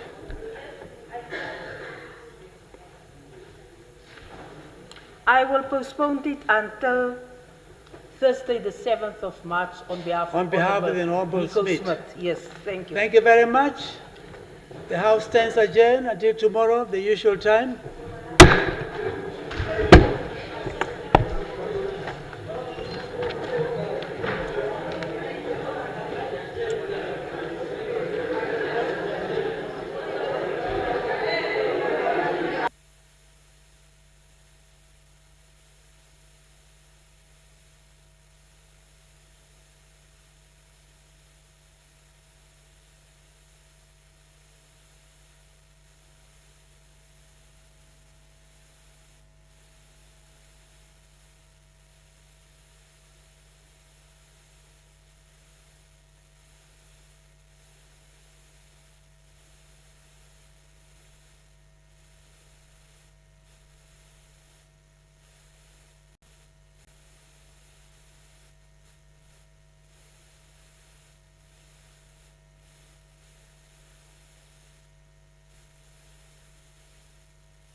Welcome back. There you have it, Namibia. The budget has finally been tabled by the Minister of Finance, that is Iipumbu Shiimi.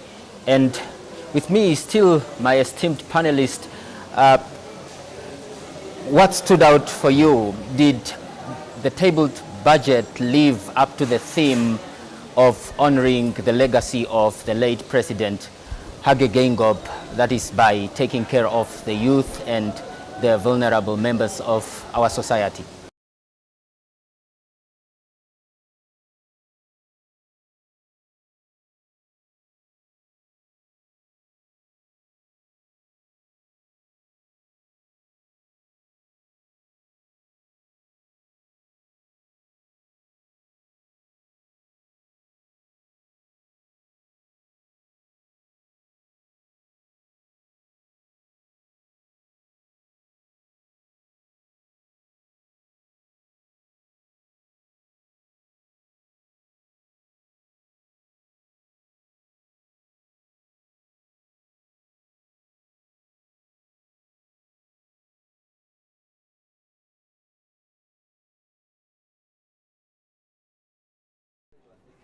Zazo, zazo, dazo, dazo, dazo.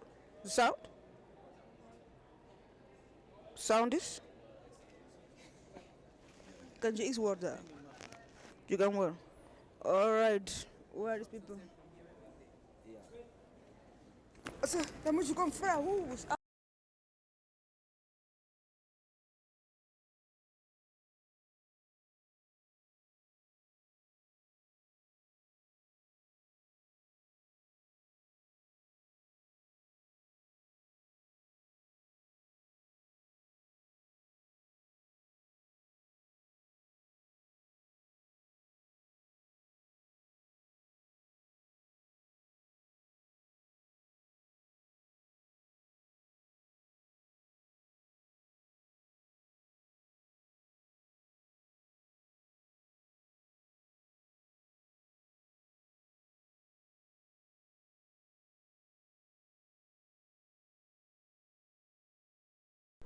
I'm good to go on Zambia. Okay, thank you, sir, for this interview with Nampa TV. Can you tell us what are your thoughts with the budget that just been tabled today? All right. Thank you. My name is Mr. Sbalatani. I'm a teacher at Augustinium Secondary School. So, I'm really happy about the budget because as a teacher, really the government is thinking about the future. So if they are catering for the future, and the big chunk went to education. You know, education is one of the fundamental rights. So the government is thinking of our great future. So government, so that the government can be able to continue to, and also all stakeholders that are involved must also continue to think about education, because education must be the fundamental right for every Namibian child. Thank you very much. Okay, I see that you've come with your. Yes. Just let us know why you brought them here. Is it going to be something that you'll be doing? Yes, we brought these learners because they received money from His Excellency Dr. Hage Geingob. So they received money, and this money have helped them to build their hostel. That is where they are currently staying. So we really thank his legacy, because some other leaders are there to think about the future of the young ones. So we really thank His Excellency for what he have done by giving us money to revamp our facilities for education and learning to take place. Thank you.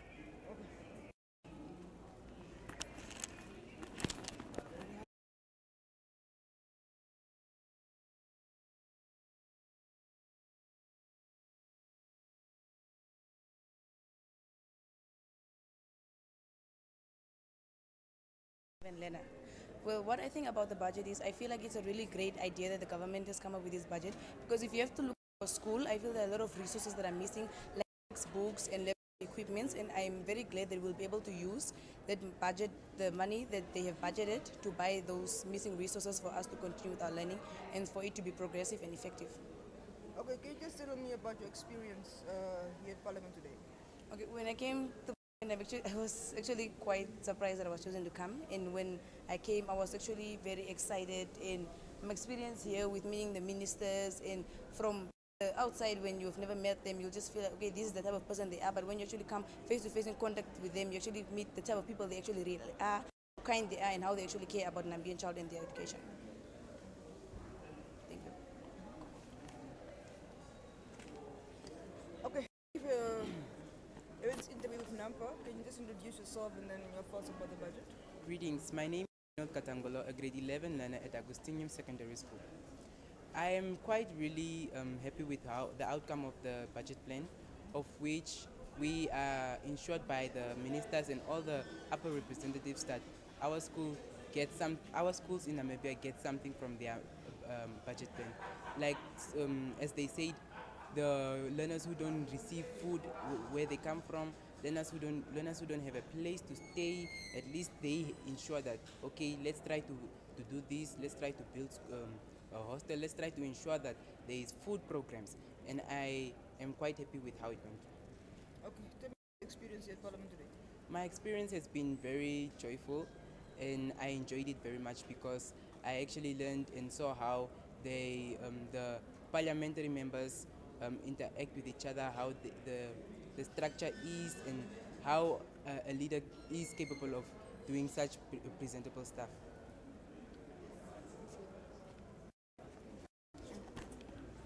All right, thank you very much.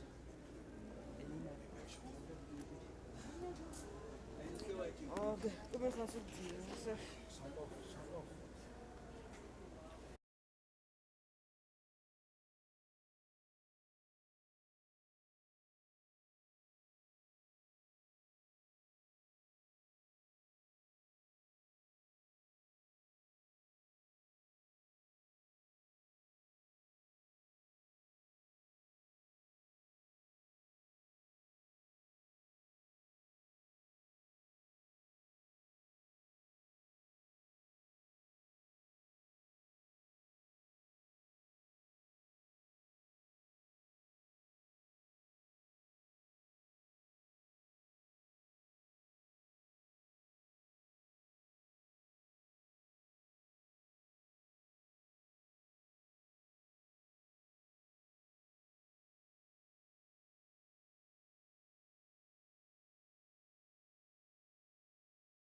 Yes, Iipumbu.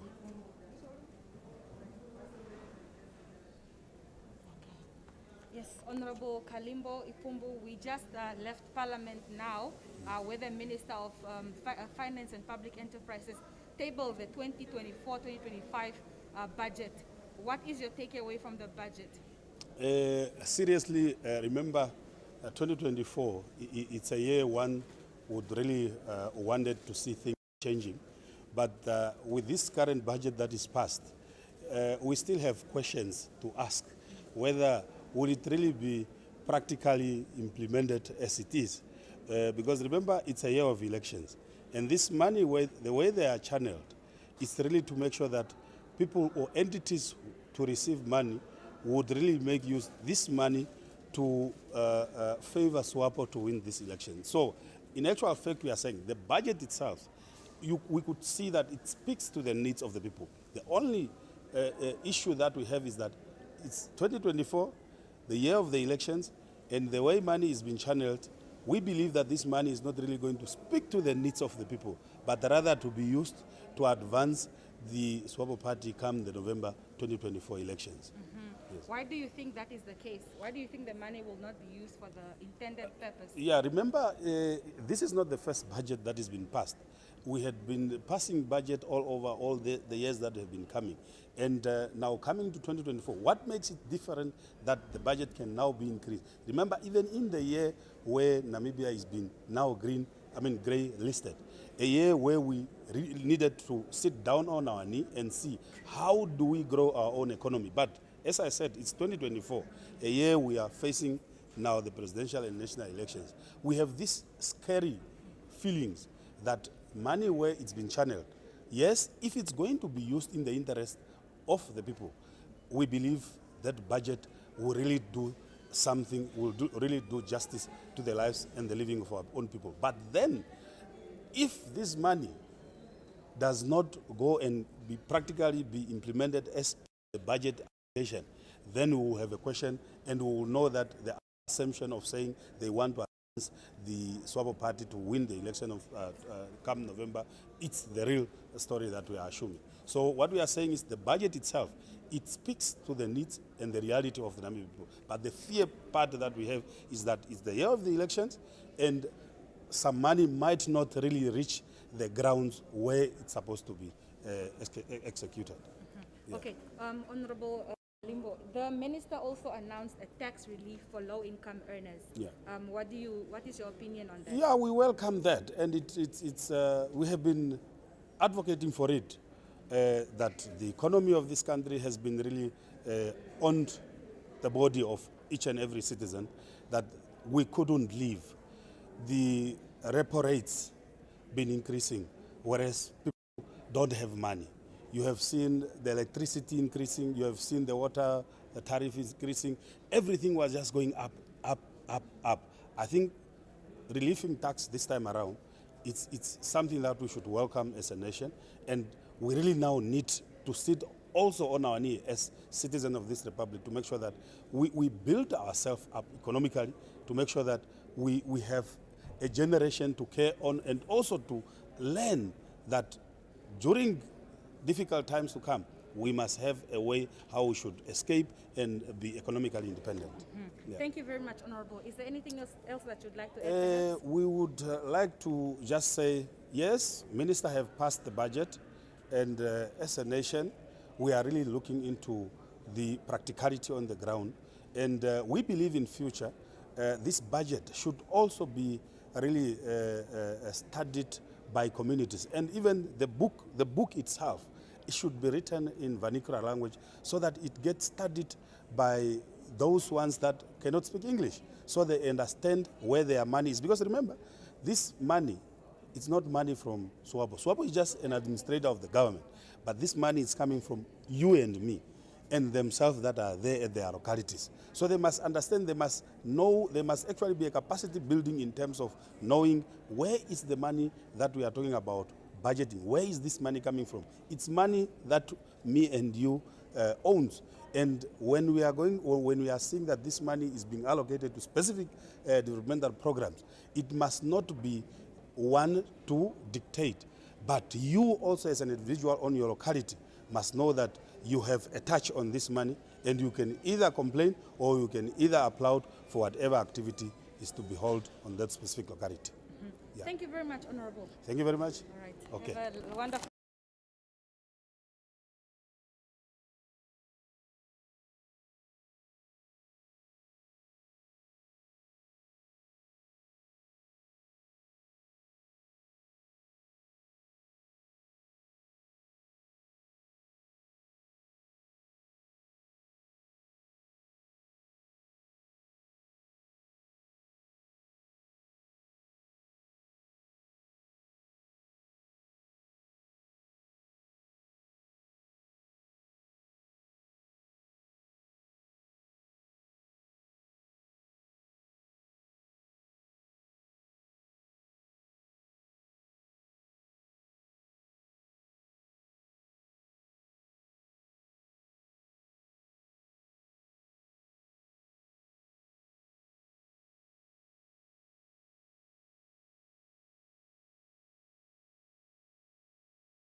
Good afternoon, Honorable Minister. Good afternoon. Good Okay. afternoon. Yeah. We just left the chambers now, Parliament, where the Minister of Finance and Public Enterprises tabled the 2024-2025 budget. What are your key takeaways from the budget? I must say that this is one of the best budget ever presented in the National Assembly. And I wish to congratulate the Minister of Finance for a well-crafted budget. The budget touched on all the sectors of our human endeavor. And it is a positive budget in the sense that almost all sectors, they got on increase in their appropriation. And what is also important is that individuals at household level, they have gained a lot from this budget. The tax bracket has increased, which means that those people who used to pay tax before will no longer be required to pay tax up to the 100,000 Namibia dollar income bracket. And also, those who used to get much more than that, there has also been a provision for them that some of the revenue are tax-free. So everybody has got a benefit. Apart from that, the social sector has been also well taken care of. There is nobody who may complain that I did not get an increase. Almost everybody has got an increase. And also much emphasis has been put on capital development to ensure that the investment in some of the sectors actually drives the economy forward, so that much more money will be available to the revenue, to NAMRA, so that it can be redistributed to other sectors. It is a well-balanced budget for which I really congratulate the Minister and his staff. Honorable Minister, for those of us who missed it, perhaps, can you just tell us how much money the Ministry of Health received? Well, the Ministry of Health has received 10.8 billion Namibia dollar. This is the first time that the Ministry of Health get to 10 billion since its inception. And we are quite comfortable with that. But it's not only the amount of money which we receive, but also how do we deploy the resources that are made available to us, which is critically important. And we are going to try to do more with what we have been allocated. So in other words, Honorable Minister, you are happy with the amount that has been allocated to the ministry? Yes, I can say that I'm happy, and we are going to work hard to ensure that we utilize every single penny which has been allocated to us. Any concluding remarks? Well, my concluding remarks is maybe to the public that let us understand that there is only such money which need to be distributed. Not everybody will be catered for. It's just like we in our own houses.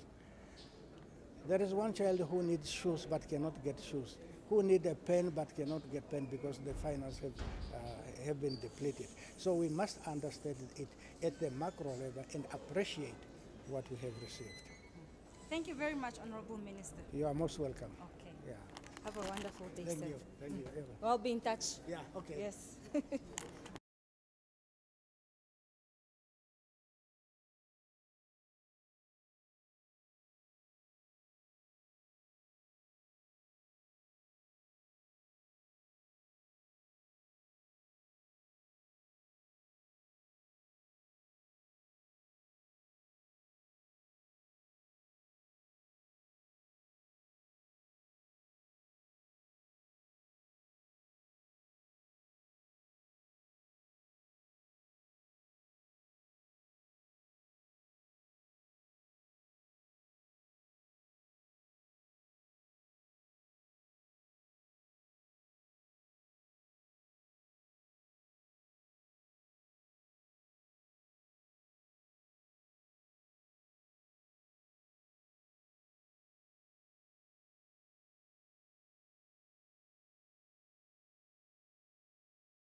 Yeah.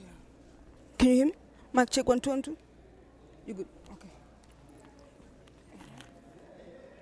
Yes, thank you, Honorable Prime Minister, for this interview with Nampa TV. Honorable Prime Minister, please just tell us what are your thoughts on the budget that's just been tabled now? Yes, the budget is one of the most important policy tools for government.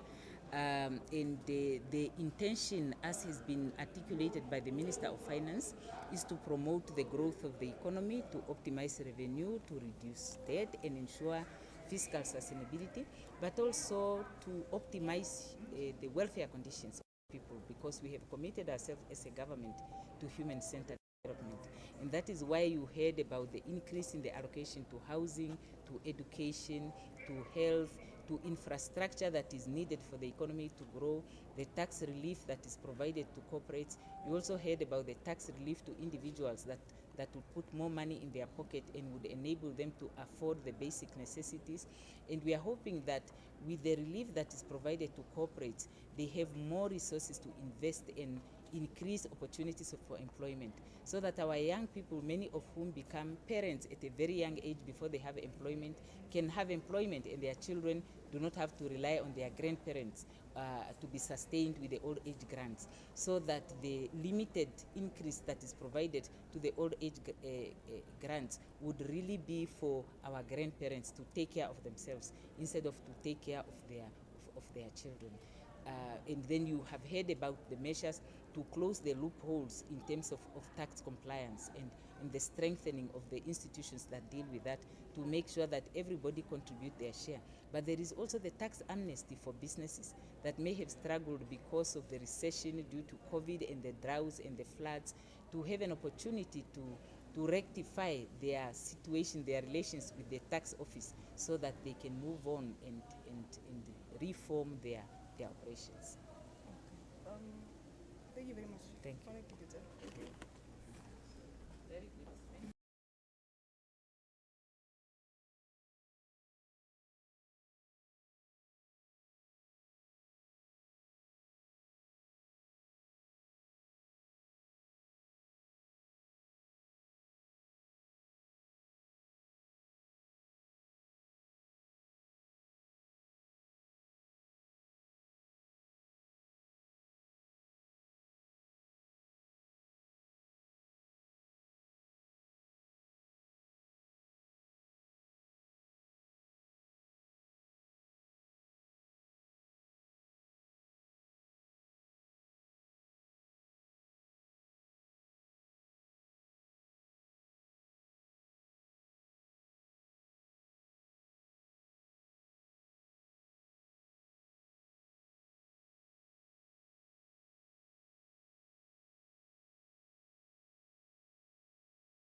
from you?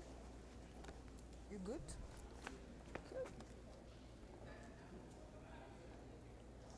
Okay, thank you, Honorable, for having this interview with Nampa TV. Can you perhaps just give us your thoughts on the budget that has just been tabled? Well, our thoughts are we do welcome the slight improvements in comparison to the last fiscal year budget.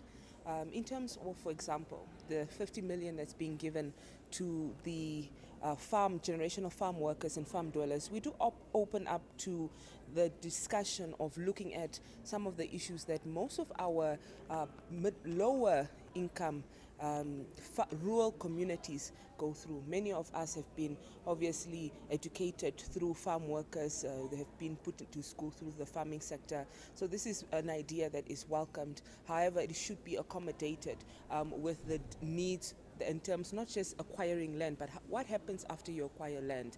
It's the support in terms of the farming equipments, in terms of irrigation systems, etc. So the farming sector is one that is complex. So, and if you want to empower farm dwellers and farm workers, there's a lot more than just giving land that needs to be given. And obviously the budget also 50 million.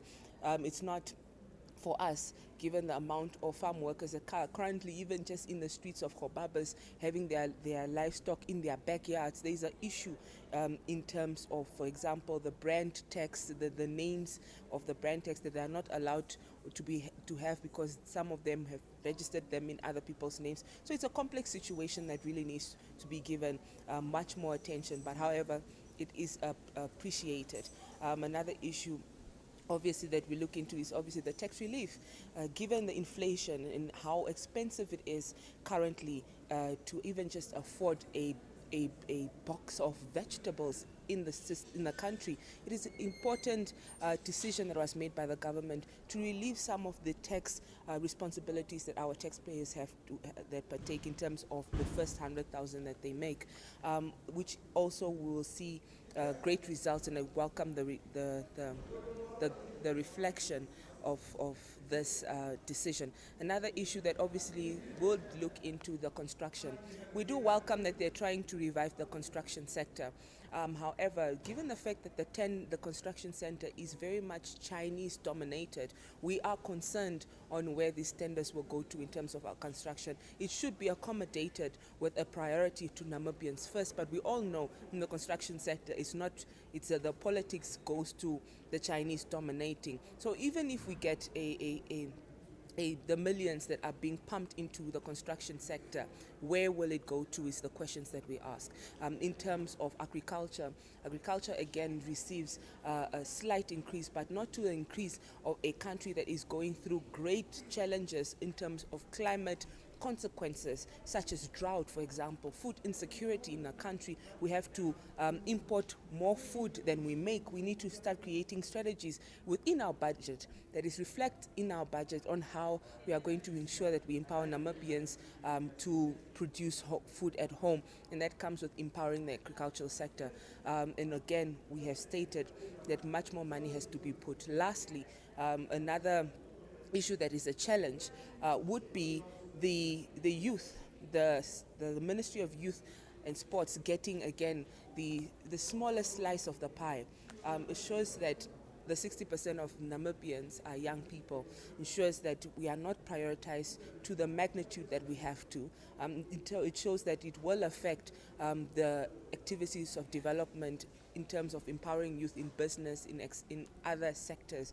For example, they have about 91 people that will come and have this mushroom project.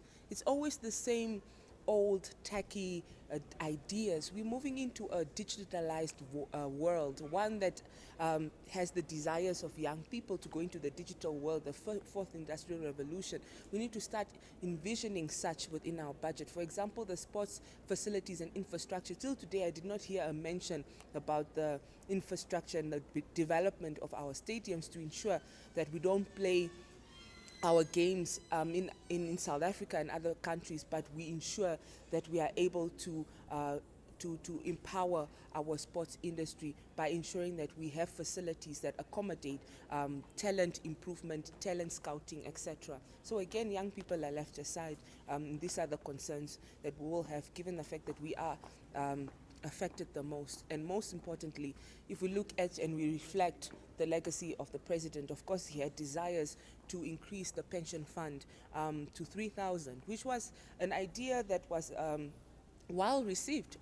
Even in the death of our late president, I received phone calls from aunties, from grandparents to say, what is going to happen to us next? I think that was the main the highlight of this budget. What is going to happen to our pensioners? Of course, some critics say it's not feasible, but we did really want to see an improvement, not at 3,000, but at least an improvement that speaks to the demands of our pensioners. 200 increment is not one that speaks to the desires of our elders, given the fact that they have the task to provide for their families, given that young people are unemployed. Most of our elders are the ones that carry the households.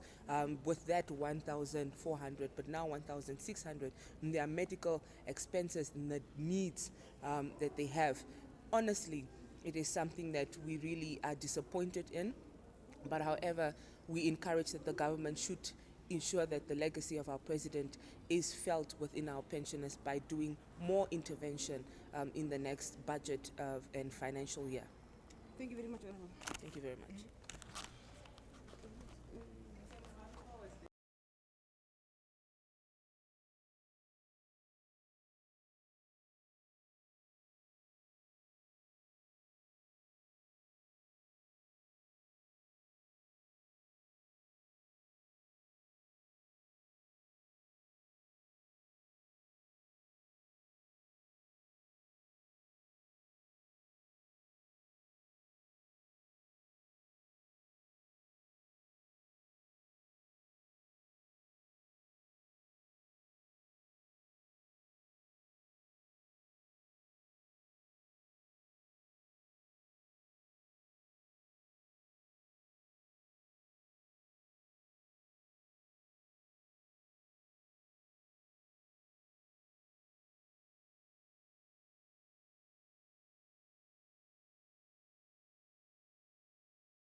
Thank you very much.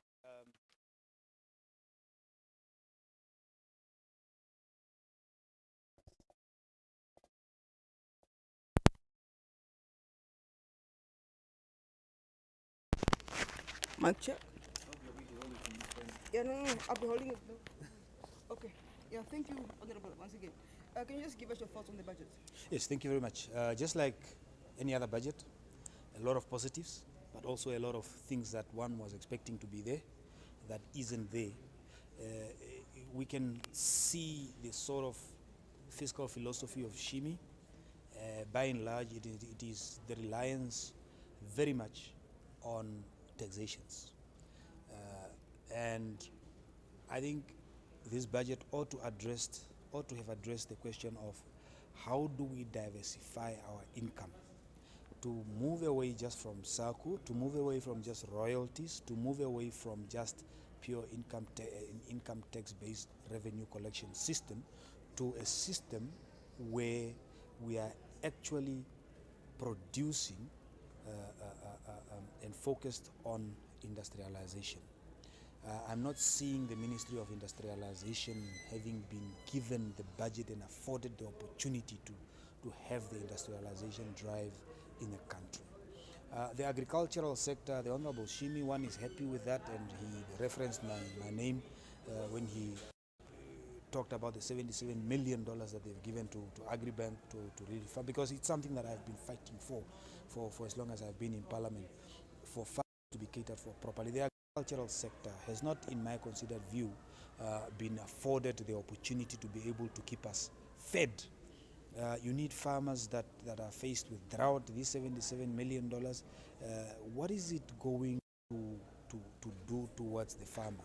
The farmer, if one farmer is to get from that subsidy $1 million, that's 77 farmers that you are going to assist in the country. Will 77 farmers really uphold our agricultural sector and our production, even if this is just a subsidy? I don't think so. You look at our green schemes. We should find a way to get the Namibian energy, the young people's expertise into those green schemes to produce for the country. I think we have missed, in my considered view, an opportunity to, when we have now not really given the defense so much budget, when the budget has in essence of an $84 billion, we have missed an opportunity to properly finance the agricultural sector. That's my view. There's also one aspect in terms of the social budget. I'm quite disappointed in the $200 increase in the old age and social grant payments. Why? And I believe everyone is. I was hearing even some of the ruling party members were as disappointed. I don't know why. Perhaps not more could have been given. One would have hoped really for a little bit more from government side. But all in all, it's a positive budget. I think it's an election budget. Just like in any other election, politicians and parties jostle, government jostle for political recognition and political positioning in an election year. And we work hard, and the government work hard. So as we all work hard towards convincing the Namibians that we are all better, it brings the best out of us. And in this instance, one has to say it did bring quite let me say yes, it brought the best out of Shiimi, and eventually who ended up winning, even when we won more, the Namibian person ends up winning. So not a bad budget at all by any account. But we could do better as a country. Yes, maybe one other aspect that I could add is the Ministry of Mines that have now gotten $300 million. It's opportune that we do that because of what we have found. The government needs that capacity, and that capacity, in my considered view, you can buy the capacity, but you can never buy the loyalty. So that capacity must come from in-house, and I hope that this $300 million will go a distance in ensuring that Namibians are able to work and be employed in in the oil and gas sector and in the green hydrogen sector, as it were. Okay. Now, for the Ministry of Sports, do you think that they got a sufficient budget in terms of the money they got? I note that there has been $100 million for the promotion of sport. But all in all, I think there should be a definition of really what that ministry should do. Because we have a ministry, it's there, you pay for administration, and the budget that you give towards that ministry is only for administration. Basically just to keep the youth thinking they are catered for, but in reality they are kept at arm's length. There must be, in my view, a definition of or an object of that ministry properly defined. If we are talking about capacitating the youth, capacitating them in what, and what are the specific mandates in relation to the youth and in connection with the other ministries. So for as long as we don't have that definition, and the only aspect that is prominent in that ministry is sports, for as long as you only have that, you are not going to have a government that apportions appropriately to that budget, because they would not know what to do with that money in any event. So I think the problem with that, maybe to answer your question, the budget is not enough, but there's a bigger problem than that. It is the object of the ministry that must be defined. What is that ministry there for? I'm not saying it's not important. I think it's an important ministry, but they must just be given direction as to what it is they must do, and be given the support, financial support. Thank you, Honorable, for having us. Thank you. All right. You helped me. Oh, yeah.